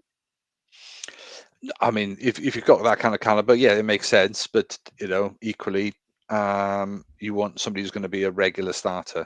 And I don't know if Karen will make the regular team now with so much new addition. It's hard to tell. Following the campaign for Sheffield Wednesday Supporters Trust and by Rob Mack, the Wrexham Supporters Trust announced this week on a tweet that the trust are delighted to report that the Sheffield Wednesday Football Supporters Trust are to receive £37,500 of the profit from the golden shirt sales that we gave, we sold during that game and around that week. In addition, WST were also proud to announce that the club is matching this amount, so another £37,500 as a separate donation to Wrexham Myla Hospital, because Sheffield Wednesday Trust give 5% of all their money to a local hospital in the Sheffield area. So I think it's a reciprocal agreement from that point of view. Jamie, the majority of fans of both sides and all clubs, said this was brilliant. Some people were criticizing it, saying, "Oh, it's a marketing ploy, or it's a way to get rid of shirts, or whatever crap you want to come up with." But £37,500 and the generosity of Wrexham fans, Sheffield Wednesday fans, and other fans who bought the shirt anyway, even though they're not Wrexham fans, to help support Sheffield Wednesday Supporters Trust. I mean, we as Wrexham fans and as football fans should be very proud, shouldn't we? Absolutely. But this can't be a positive thing because Wrexham are ruining football. How can this be a positive thing? Look, we're not stupid. It is whilst it is a phenomenal thing that we've done. A really nice touch that they've matched the amount to go to the miler. But it is clever marketing as well. There is no two ways about it. But that's what Rob and Ryan do. That's what they've brought to the club. They stay out of football operations and they bring their knowledge and their know-how of how to market things to get us into this position that we're in now. They've, Rob's seen an opportunity there to support a great cause, and look what it's achieved. And I think 99.9% of people in the football world have appreciated it for what it was, which was an amazing gesture. and the very, very small minority who've got an issue with it. Let's be honest, they'd have an issue with anything. So yeah, what's not to like? Daz, I've not got your take on Sheffield Wednesday. What are your thoughts on this? Well, I mean, I just echo everybody else's. Really, I mean, it's I'm very much a believer that nobody owns a club. You're only a custodian of it for the time that yes, you're running it. You invest, and I appreciate the people who put money in. Who am I to say that you can do whatever you want because it's your money? Of course, I get there's a whole layer of complications, but there are teams that have folded or are in danger of folding or mismanagement and all of these things that you like Morecambe, all of these kind of things. You see the horror that people go through. That it's their club, that they've grown up, and they can't just buy and change and swap. They're with the club for life. So, and I just think owners have a responsibility, and this one seems to be forgetting his. So the transfer window closed on Monday, 1st September at 7 p.m. and Wrexham obviously did a lot of business. So we're going to just look at who went out, who came in, and who's now left, and how we move on, because now the talking is over and it's actually time to do some business. So first of all, before the Millwall game, it was confirmed that striker Ollie Palmer left the club by mutual consent and then as a free agent, as he was wheeling his wheelbarrow full of money down the Mould Road, promptly signed for League Two side Swindon Town on a 2-year deal. According to the Wrexham AFC website, the back-to-back promotion winner, 33, signed from AFC Wimbledon into January 2022 and leaves after scoring 46 goals in 156 Wrexham appearances.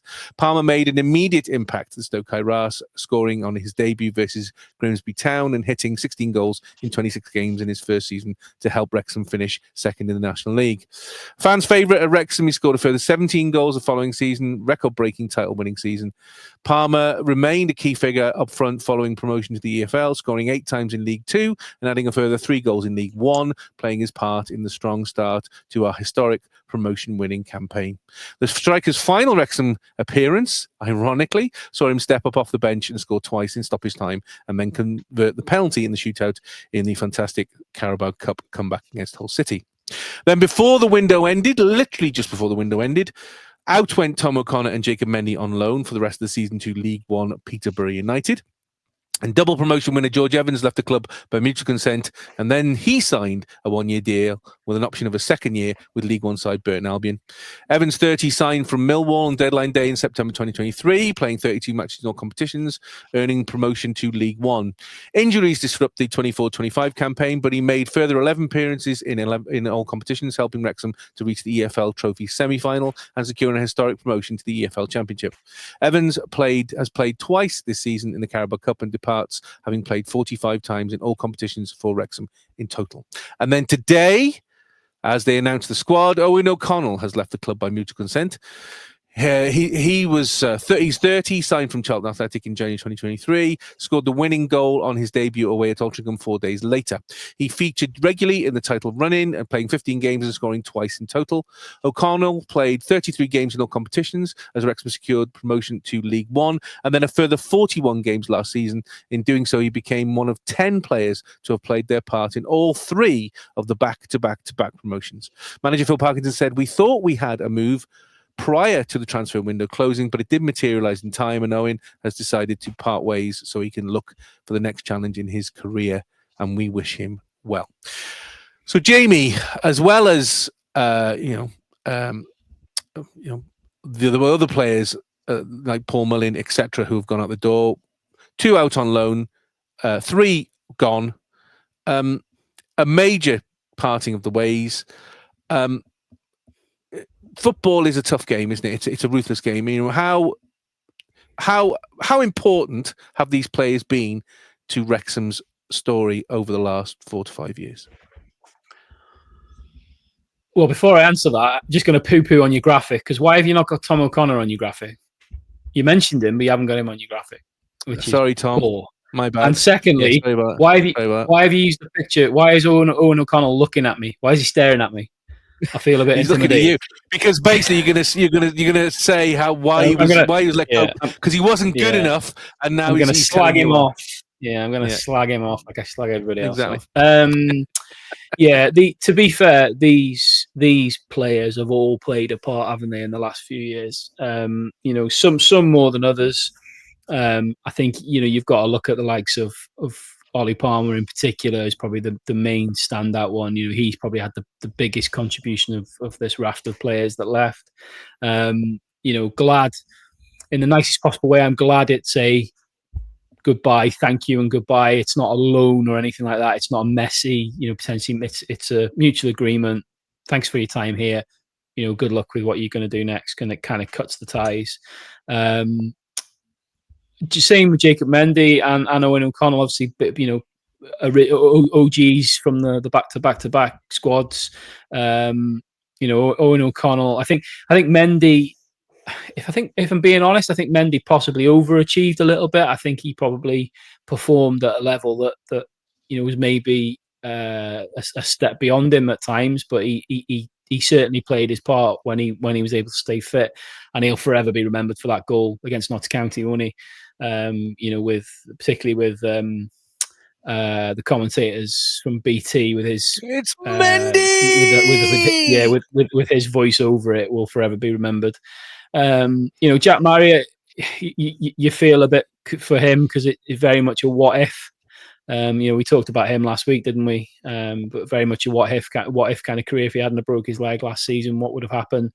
George Evans, another one. I think he had huge potential, but you said it yourself there. He's only played 32 times for Wrexham. He was just too injury prone. And then obviously the one that you have missed because you hate him, Tom O'Connor. Sorry, Tom. I think. Do you know what? As well, the picture that I had, he had a Tom Selleck moustache when he had the stash on, and he looks amazing, like some kind of Dutch gay porn star. But I think you have to tip your hat to Tom O'Connor because if you think about it, when he came into us, he came as a defensive midfielder, and partly through necessity, partly through his own ability, he adapted and created himself. For a portion of a season, was like first choice left centre back. Hindsight's a wonderful thing. I dare say, looking back now, he probably wishes that he would have maybe taken that Coventry move when it came about, because that would have been a big money move and a little bit earlier in his career and whatever else. But I think all of these players will as all of the players that have been involved in any of the promotions will always be held in high regard. Some of them contributed more than others. The Owen O'Connell one is an interesting one today because I know that's caused a little bit of sort of head scratching online. I've seen a few people sort of quite disappointed that he's gone. Personally, my personal view is of between him and Scar, I would have rather have kept Scar. He's looking at you. No, he's looking at me. Yeah. What he's doing is he's looking at me and he's saying, "If you carry on chatting shit, I'm going to see you over there." My personal opinion is he was he had fantastic games for us, and at times he was brilliant. But I think as we've spoke about quite a few times, he was also prone to making big mistakes in matches that often cost us goals and games. And like I say, for me personally, with what I think we need at the minute, I would rather Scar between the two of them. And I wasn't overly surprised when I saw the squad list earlier, and obviously his name wasn't mentioned, and then it literally 10 minutes later it became apparent why. But no, look, good luck to all of these guys. I'm sure they'll forever look Jack back. Jack Marriott played Ollie Palmer on Tuesday night in the FL Trophy, and they both scored. So again, the second they take off that Wrexham shirt, suddenly they're banging goals for fun. So there you go. Yeah, but you see, my missus said the same thing, but I said to her, at the end of the day, you've got to remember the level they've gone down to play at now. It's with the greatest respect, it fits into to their strengths. It plays to their strengths of, I would expect both Jack Marriott and Ollie Palmer to score goals at the levels that they've gone to. But there's a reason why they've gone to those levels, because if we're being brutal, they're not championship quality players. Well, we'll see Jack on the 23rd of September, I'm sure, because he scores the winner. Not cup tied. Yep, he's not cup tied because the rules have changed. So he can now play in the League Cup for Reading versus us, and I'm sure he will score the winner as well, because that would be but I'm sure you'll get a fantastic reception, whatever. Anyway, transfer deadline day went on. We'd already signed 10 players, and maybe some people were thinking that's going to be a lot, but oh no, because just before the deadline hit, there came news that midfielder Ben Sheaf came in from Coventry City for an undisclosed fee. Sheaf, 27, has signed a 3-year deal with Wrexham with an option for a further year if required. The former Arsenal Academy graduate first moved to Coventry in 2020, signing initially on loan before a permanent switch the following season. He's played 176 matches for the Sky Blues, including scoring a thrilling FA Cup defeat to Wrexham in 2023. I remember that goal. He also played in the Championship playoff final at Wembley later that season. The midfielder also represented England at under-16s and under-18s levels and made 2 senior appearances for Arsenal. He also spent time out on loan with Stevenage and Doncaster before his move to Coventry. During his 5 seasons with Coventry, he twice helped the Sky Blues to reach the Championship playoffs. The deadline came, the deadline went, time passed. Lots of people had heard rumours, obviously, thinking, are we going to sign some? Are we going to sign some? We were obviously thinking, obviously we've missed the deadline, something's happened. Somebody at the club has still got a sense of humour. Remember this?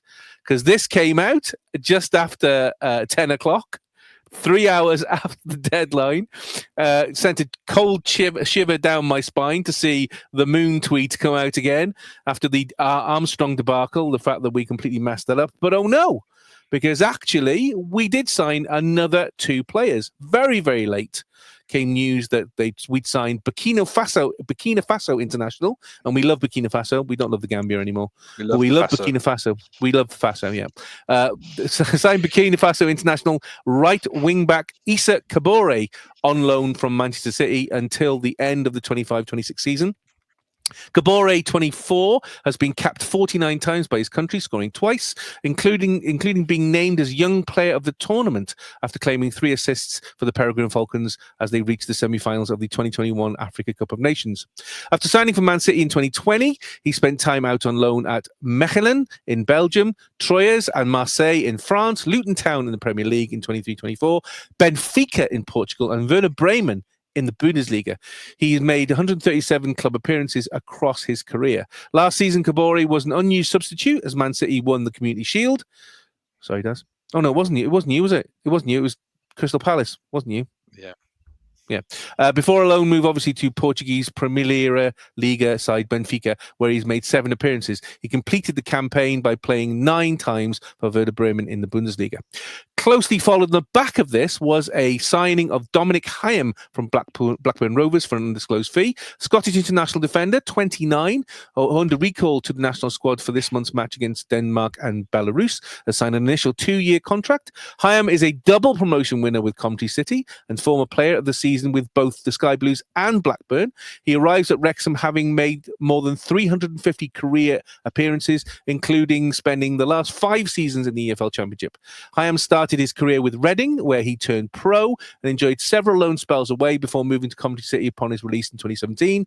Then in League 2, he helped the Sky Blues to the playoff final when he played at Wembley and as Coventry sealed promotion.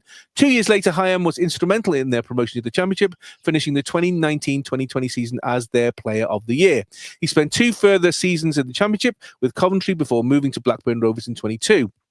With Rovers, he made immediate impression, being named as their player of the season at the end of the first campaign. He has made 135 appearances for Blackburn, scoring 4 times, played every single minute of last season's EFL Championship campaign as they finished 7th. Hyam also won his first Scotland cap in June 2023 and returned to Steve Clarke's squad for the current international break. And then lastly today, Wrexham FC have confirmed the signing of young Irish keeper Ruben Egan on a 6-month contract. Egan, 20, was with Tranmere Rovers last season and spent time on trial with Wrexham during the summer. He'll now bolster Wrexham's goalkeeping department, having penned a short-term deal with the club, probably after the fact that Danny Ward has been injured. So, Daz, just taking these 4 before we talk about all the incomers, looks like a very, very group of players who have a lot of experience at Championship level. Do you see these are the kind of players that Wrexham should be signing and they are going to be beneficial to the squad? Yeah. No, I mean, I think, if you've got players with international experience, that's great, especially if they're playing in tournaments and getting to finals and stuff. So that's quality, because we talked about what kind of players you want to be in sort of enticing. Now, remind me, I think I half read, sort of scanned, because it said the word uh, uh, Frank Lampard, so I skipped it very quickly. But was Ben Sheaf the slightly contentious? Because has he not had a go at Wrexham, Lampard, about the way that was done? There, depending on where you read, there are some bits of it, but Sheaf, by the sound of that's it, fine. I'm glad I didn't invest any time in reading it. No, then, no, so that's yeah. okay. I mean, Sheaf sounds like he was not having a great time at Coventry, because he has been plagued with injuries over the last 18 months, and apparently he's not fitted in well to Fatty Lampard's current way that he's playing, which is why he's kind of not, as we've seen with our players, if he doesn't quite work at the level or doesn't quite fit in, then you get moved on. So I think that's all it is. Yeah. Okay, fine, that's fine. It wasn't again. I should have invested some time in reading it before asking the question about it. No, not at all. Not at all. No, I think you've got some quality there. You've got a mixture of youth and experience as well. So I think I mean, again, it's all far too recent and fresh for me to know much more about them. And again, the eternal question that you keep asking is, how do they fit in? How do they work? How does what systems of play will they fit in? And this is the thing, we've not seen them, so we couldn't tell. We couldn't tell you, and that's why we're not going to rate them or anything of that crap, because we've not even seen him in a shirt. So this summer, Jamie, we have to brace ourselves. There's the tweet, because I absolutely love that tweet. Thank you very much to the club, by the way, for putting that back up, because that absolutely made me howl with laughter, which is brilliant. This summer, 14 players then have come through the door. Ward, Egan, Hyam, Cody, Doyle, Kakache, Windass, Sheaf, Thomason, O'Brien, Kabore, Hardy, Kiefer, Moore, and Broadhead. We've already broken 4 of them, so well done, Wrexham. You get your new toys and you break them already. So depending on who you ask, Wrexham have spent reportedly between 29 and 32 million pounds without add-ons or with add-ons, because it's all very, very secretive exactly how it works. The value of these incomers, if we were to sell them on, if we had the right to sell them on right now, is reported to be 42.5 million. Having, obviously, Kabore is a loan, so we can't sell him, but everybody else isn't. Everybody else has been bought, which is incredible. When you look at the stats, which is amazing, I mean, looking at the stats, first of all, for the summer transfer window in the Championship, a net spend of £201.2 million. That's the highest it's been since 17-18. So it just shows how much money has been spent. However, selling-wise, 411.3 million has been sold. That's the biggest since 23-24. But I think the more revealing one for us, and the more incredible one for us, Jamie, is the list of spends. Now, net spend, i.e. how much you spend over how much you get back on sales, Wrexham, by far and away, have outstripped everybody else in the Championship. And just to give you a dose of reality, fantastic stat this by BBC Sports Wales, 40% of the clubs in League One, Bundesliga, Serie A and La Liga spent less than £10 million this window. That means that Wrexham's net spend is higher than Barcelona, Valencia, Sevilla, AC Milan and Borussia Dortmund, amongst other established names. Would you ever, as a Wrexham fan, as long as I have been, and also as I'll ask you the question as well as a Wales football fan, could you ever imagine a Welsh club spending between 29 and 32 million pounds in one window? Cardiff, yeah. Or even Swansea, back in the day when they were obviously pushing Premier and were in the Premier. There was a time where that was a bit more of a regular occurrence. I mean, to see Wrexham join that group is, it's mind-boggling. I mean, I think it's really telling that I'm glad you're showing all the way to Southampton with those figures, because Southampton as much as they've spent like 45 million or whatever, 46 million, they have made so much money from selling. Yeah. So whether or not that's offloading really expensive players they can no longer afford because they were in the Prem before, and I suppose my point is leading to a similar thing. You've got these players now, and I guess for a couple of years, some of them will be loans, but most of them are on a couple of years. So this is what your spending is going to be like for a while, and it puts the club in a very different category, doesn't it?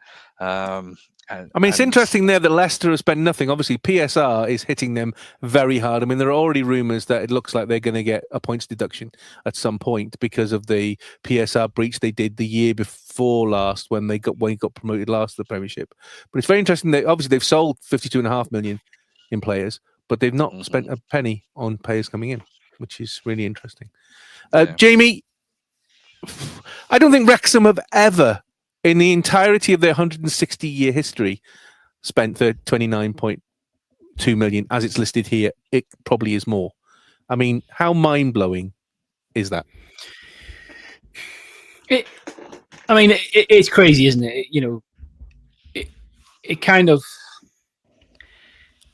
It'll probably take a little bit of time to sink in. The window's only just closed. Just on those deadline day signings, there are a couple of quick points on there. One is why did they try to turn Ben Sheaf into Zac Efron from High School Musical with his signing on photograph? He had the Danny Zuko look from Greece. It was cool, man. And two, completely unrelated, but I've got 10,000 I Love the Gambia t-shirts, which I'm going to be selling off very soon. Can you just cross it out and put I Love Burkina Faso instead? I can't even spell it.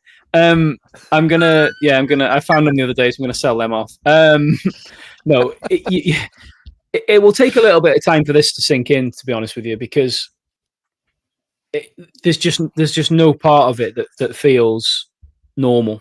The quantity of player we've brought in, the quality of player we've brought in, the money that we spent. But I think what you have to say to all this is you have to say hats off to, ultimately, I suppose, to Rob and Ryan, but to the people at the top of the club who have authorised and provided the tools to do this. Because what this has done is given us a great opportunity to maintain and sustain our position now as a Championship football club. I don't think we're under any illusions that just because we've signed these 13 players and spent 30 odd million quid or whatever it was, like say, depending on who you listen to, whatever. I don't think any of us are under any illusions that means that we're going to be challenging for promotion. I've said it before, I wouldn't put it past, this current Wrexham as a football club. Nothing would surprise me, but what this should do is give us a great foundation to be able to maintain our position as a Championship football club going forward. I think realistically it's going to take 2 or 3 windows, probably not to this extent, but I think it's going to take another 2 or 3 windows for us to be able to build a squad to get to a stage where we can then say, do you know what, I think we might actually be looking to challenge now. But this as a single transfer window, this will take some beating because it's just for so many reasons it's unbelievable, absolutely unbelievable, and it'll be so interesting to see now over the next between sort of now and Christmas. It'll be so interesting to see how he integrates all these players into the team. Who are going to be like our starting 11. That's like trying to guess that at the minute. It'll be like trying to plat fog, because I think for all intents and purposes, every one of us would probably say, well, Max is guaranteed starter. But you look at the lad they brought in from Blackburn, and you'd be starting to think to yourself, well, surely, they're not going to have brought in that level of quality and experience and somebody that's used to playing every minute of every game to come in and sit on the bench. But at least two of these players. The one that gets me is Kabore, because he's a right wing back. That means Barney and Longman are under threat. I tell you something. I tell you something, and in fairness, last week, when we were talking about the Sheffield Wednesday game, and I made a point about the fact that because of the way that we play, the wing backs, it's crucial that the wing backs are in your top performers of the game because of the style in which we play. And I had concerns over, that left side with Kakachi being out injured, McLean, although credit where credit's due, that the assist that he did on Saturday for Lewis O'Brien's goal was superb and just highlights why he is a valuable member of a squad. But that one bit of brilliance doesn't sort of mean that I changed my mind that he can do it for 90 minutes week in, week out at this level. So the fact that, Kakachi's there and hopefully can stay fit. And then I think a combination of those two, Longman and Barney, Longman who can play either side, I think bringing in Kabore is a genius move. Have you seen his highlights? Yeah. Oh my days! I was going to ask you both the question: who are you looking forward to seeing the most? Kabore is the player for me. I want to see because I think he's going to be a terror, an absolute terror on that wing. From what I've seen, the little clips I've seen of him, he gives us what I think we've craved massively, which is pace in this team. I think the two things I'm hoping to see a bit more of now from this team is a bit more speed of movement, and more importantly, I'm hoping that with what I was saying before in the Millwall game about sacrificing a lot of, we're used to playing a way where we sacrifice a lot of the ball. I'm hoping now with some of these signings, particularly in midfield, the likes of Sheath and players like that, I'm hoping now that we will start to try and hold on to the ball a little bit more now, and actually, have confidence in our midfield players to be able to actually hold on to the ball and pass it around. But yeah, I'm glad the transfer window's over because it's been a nightmare in some ways. But now it is closed. It'll be so interesting to see how this all plays out over the next few months. And you've got the likes of it's crazy to think that you've got Ollie Rathbone, who at the minute you look at it on paper and you think, does he come straight back into the team when he's fit? I don't know. Well, Wrexham announced their squad today, and Rathbone wasn't in it. So no is the answer, at least not until January. So if you look here at this is now currently all the players in Wrexham that are listed, as in within the squad itself as a total, but not listed for the EFL. All the ones in light blue under 21, so you can ignore those. All the ones who are red are injured, as far as we know. And everybody who's in green was on the list today. So of the 4 players that weren't listed, Danny Ward, Andy Cannon, Ollie Rathbone, and Jay Rodriguez were the 4 that will not be able to play, even if they get over their injury, until they get reintroduced potentially in the January window next year. Jamie, looking at that, were there any surprises for you with regards to who was named in the 25-man squad? I mean, obviously it wasn't 25. He's actually only named 24, and he's kept a gap, as Parky likes to do. I was just going to say, so first of all, I'd like to know who's bought you my first graphics book, because this is the second week in a row now I've seen one of these, and I'm like, you're really pushing the bar with all these colours and fonts now. I'm impressed. I'm keeping. The thing is, I know you've got a child's brain, so I'm just trying to keep focused. Yeah, no, you're right. He's only named 24, hasn't he? So I would imagine the reason why he's done that probably is with Rathbone in mind, I think, because it's a little bit of a concern that he's not named Rathbone in the squad, because that would suggest to me that Rathbone is still some way off being fit. But I would imagine that the space that's been left is primarily with Rathbone in mind. Ward not being named is understandable after obviously hearing that he's got to undergo surgery on tomorrow as we record this on Thursday. So he's going to be out of action for a good few months, you would imagine. Cannon's injury was terrible, wasn't it? And I think he's obviously still some way off. Rodriguez is, there's all sorts of rumours about him, retiring and this, that, and the other. But by all accounts, that doesn't surprise me either. The one that was a bit of a surprise was Rathbone, and there's a little bit of a concern because it just makes me worry. Is the injury a little bit worse? It looks so innocuous as well, didn't it? In that game, I know. It looks so innocuous. Yeah. It's incredible that it's gone off. Daz, there are 3 players who were named but are still injured: Thomason, Windass, and Broadhead. When you add those into this list of 24 players, as you said, as we've all said, we just don't know what the starting 11 is going to be, do we? No. I mean, I was looking forward to, when you said who are you looking forward to seeing? I mean, Danny Ward, but that's awkward now. We broke him. And obviously Broadhead, from a personal point of view, I like to see him, competing, playing consistently and competing for a place in this team would be quite interesting. So they were the ones we've not even seen head and hide of Thomason. We forget we signed in. We've never seen him. In fact, I had to hunt around to check whether that photograph I got of him was correct because I didn't even know. And that's something when you think that's a player we spent a couple of million on. Yeah, no, it's quite, it's quite the squad and so many variables. And I think like you keep saying, until you see a couple of games, we just don't know where, what his thinking is in that sense. So my guess is as good as yours. But yeah, there's a couple of players there I was looking forward to seeing, but may have to say we'll have to wait a bit longer. The crazy thing is about looking at that as a squad list now is 2 things. One, like I said before, fair play with the business that they've done now over the summer and the players that they've kept from last season. And you look at that as a squad now and you think, certainly on paper, that's a decent championship squad, that is. And I think that the other thing really is, again, you look at that and you look at the names on there and you look at the capabilities of those players.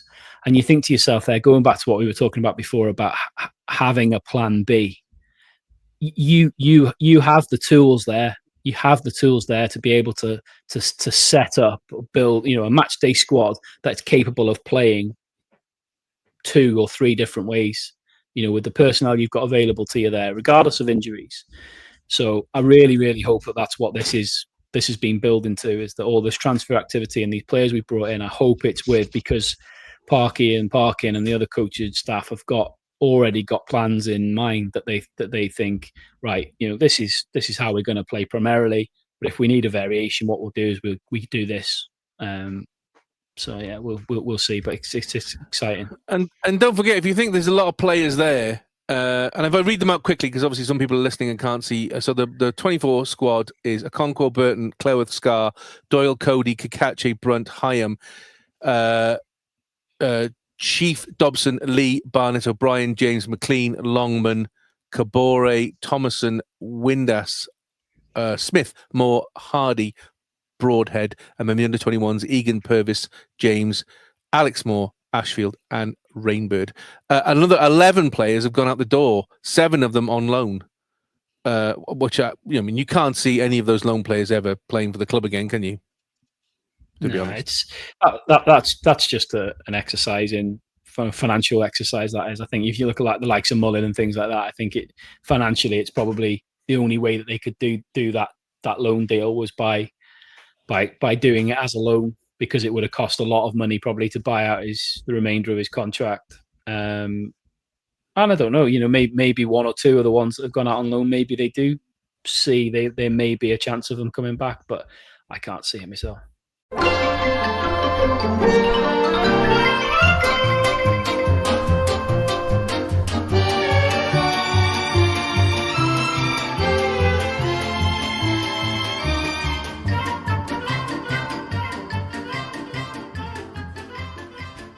Wipe down the counter, water down the gravy. It's time for the chip shop. The band are back together, Jamie and Daz, short-changing customers willy-nilly.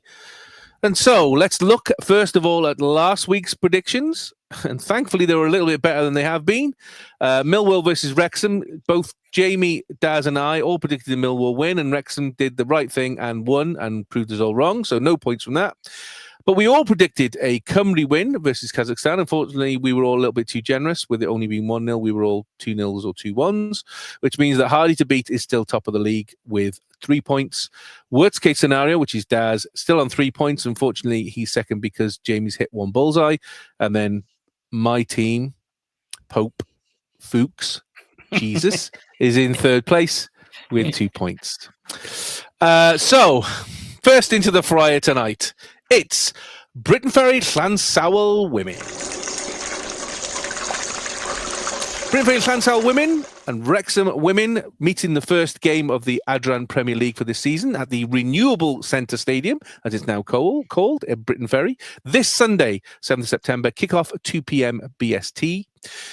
Last season, Briton Ferry Llansawell finished runners-up with 8 wins, 5 draws, 1 loss, goal difference of plus 17 and 29 points, 5 points off the champions Cardiff, top of the league. Last season, Wrexham and Briton Ferry played 4 times. Wrexham lost 2, won 1 and drew 1. The last meeting was in March, which was a 3-1 Wrexham loss at home. Briton Ferry are running with a new manager, as their old manager has left, and they have lost a couple of players through retirement. And the chips are done. Daz, interesting one this season. Of the 8 teams, 6 new managers. Only Barrytown and Cardiff have kept their manager. Lots of changes in teams. As I said, Briton Ferry have lost at least 3 players through retirement, but they've brought in a lot of youth, which apparently are very good. Obviously, Wrexham are making the changes, losing 4 players and bringing in 7 at the moment, as far as we're aware. What kind of a game are you expecting for the first game of the season, knowing the history between Wrexham and Briton Ferry Llansawell? Yeah, I haven't got a clue. Yeah, next question. Excellent, great. Moving on. Well, the thing is, it's an impossible question. I mean, there is so much change. It's like you say. I mean, I know you've sort of. I mean, it's exciting. Are you excited by it? Is the question? Yeah. No, definitely. I think one of the interesting things you said there was the history, and I suppose they do have a little bit of a recent history in the sense that. Promotion for Wrexham was at the expense of Llansawell at that time, and then so they played since. So there's a little bit of a grudge, but I don't think there's anything historic there. So I think they're well past that. I think the key thing here will be it's at the Renewable Centre Stadium. Not entirely sure about that name. Rolls off the tongue, that, doesn't it? Yeah. Certainly does. Certainly does. So at the RCS, and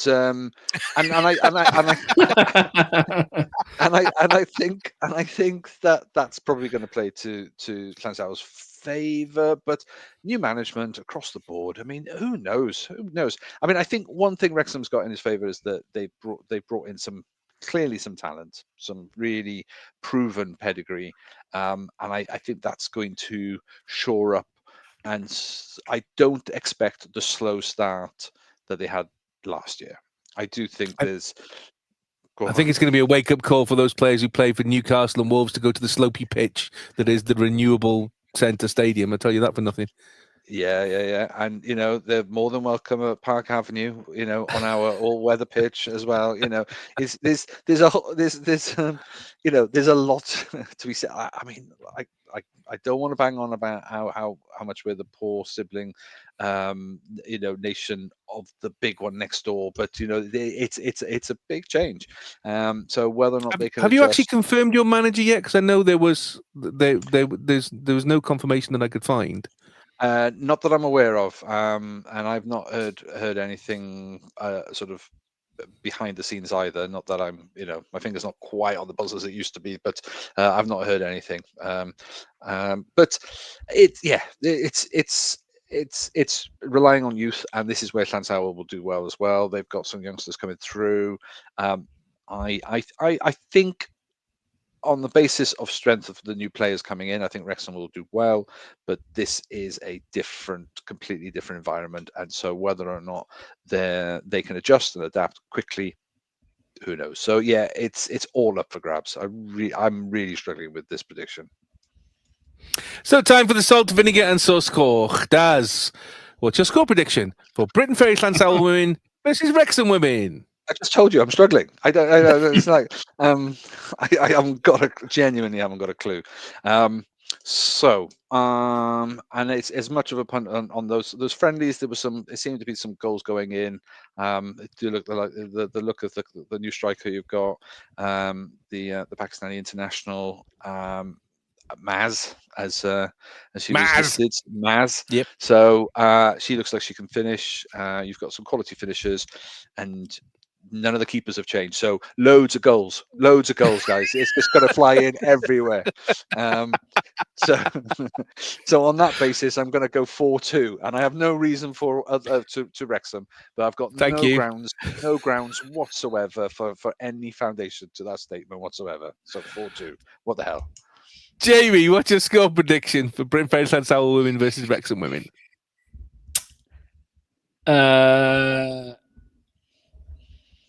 Well, if he hasn't got a clue, you think I've got a clue. In true shithouse fashion, I'm going to go 4-1 Wrexham. And I'm predicting Wrexham, Briton Ferry Llansawell Women 1, Wrexham Women 2. I think it'll be a lot closer than we think. I think it's going to take time for these new players to gel. I think it's going to be a mix of players, the same as the men. I will be there on Sunday with the flag. So look out for us, because actually the whole family's going to go down because it's so close.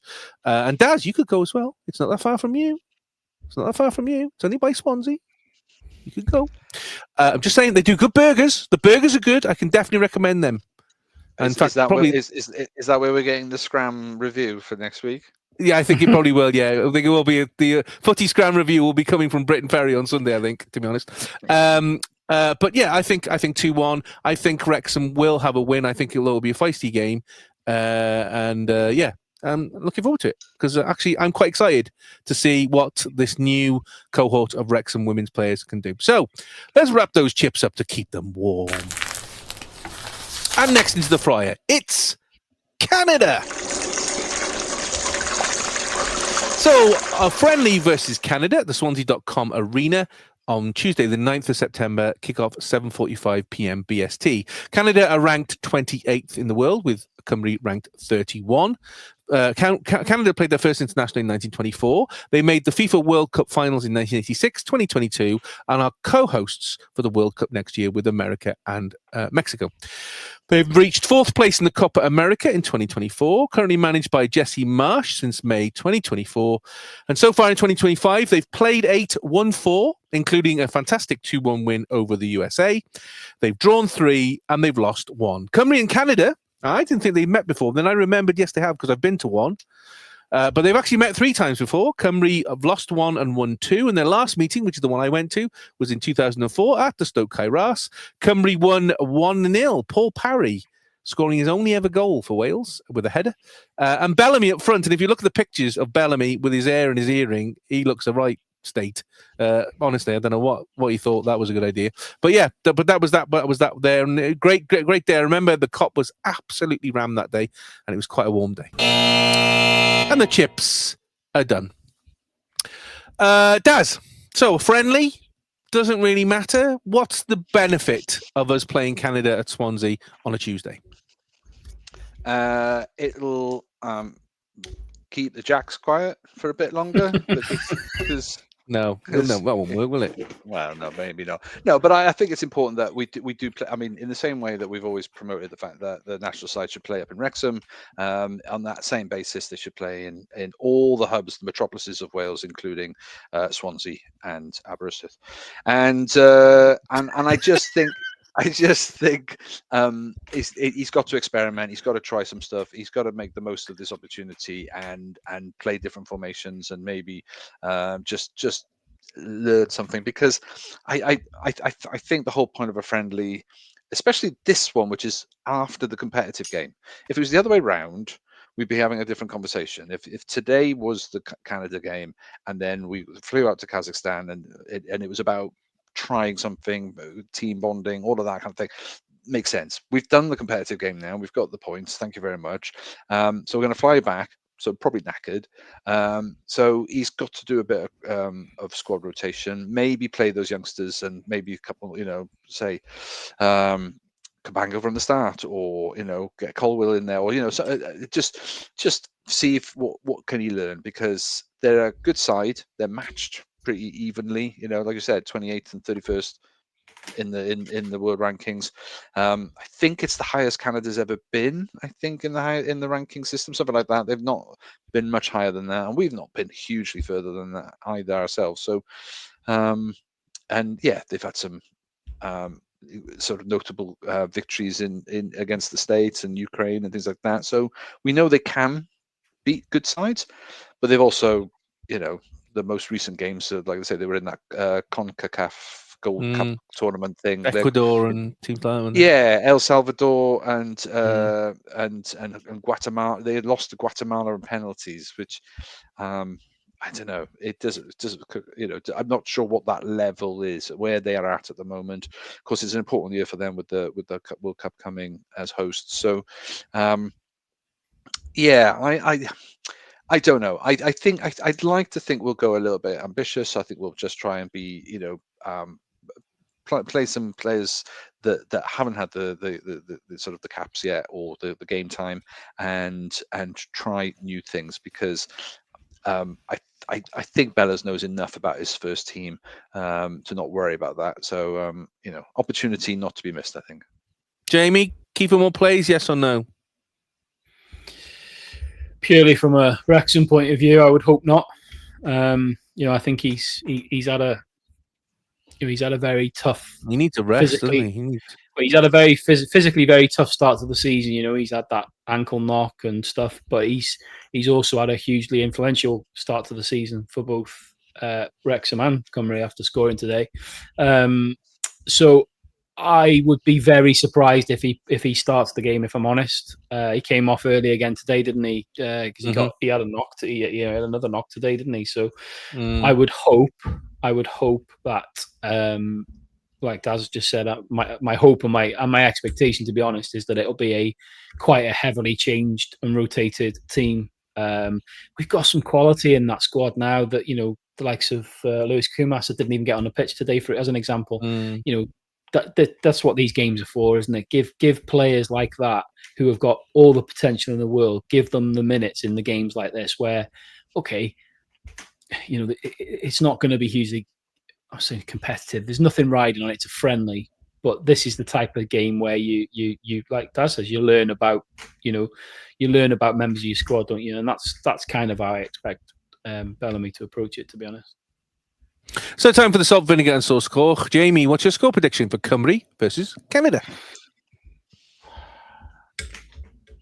1-1 draw. Daz, what's your score prediction for Cymru versus Canada? That was one of my options, so it no longer is.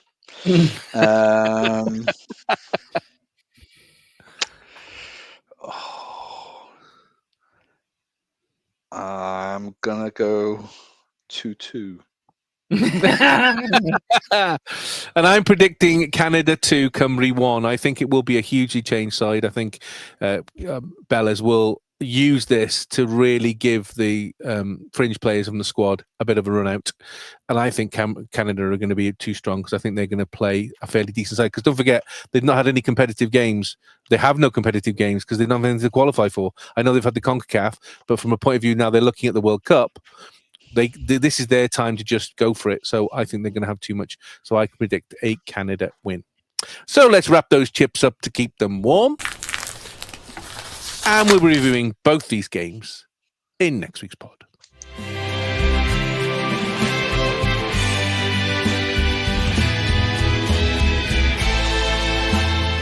So that's it.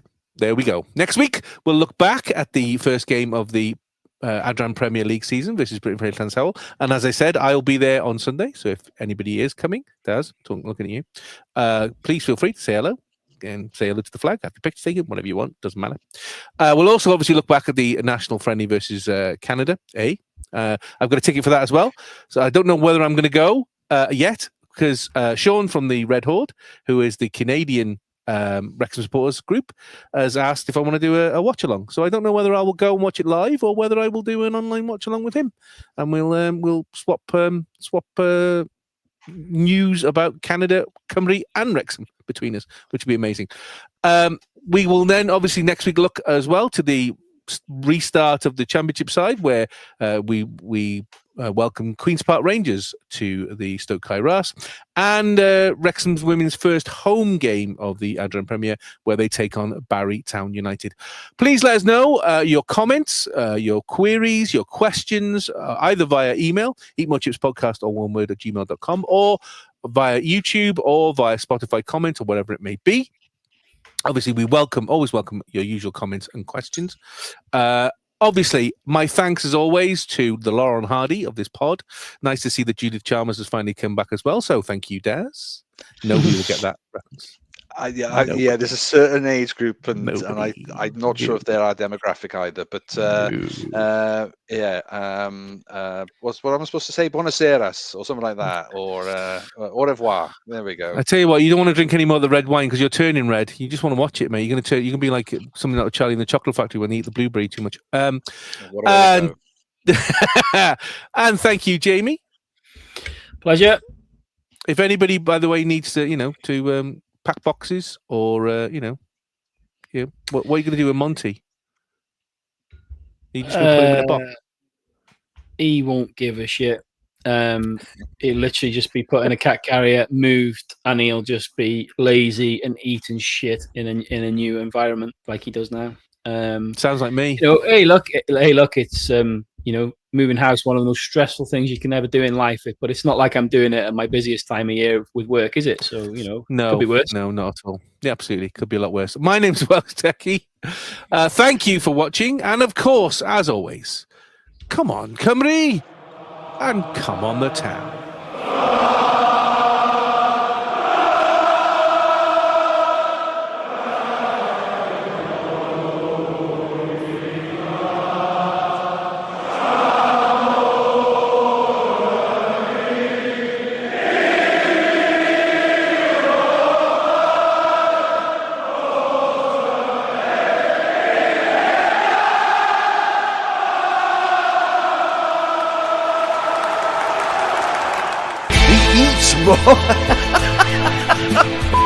Briton, 1-0.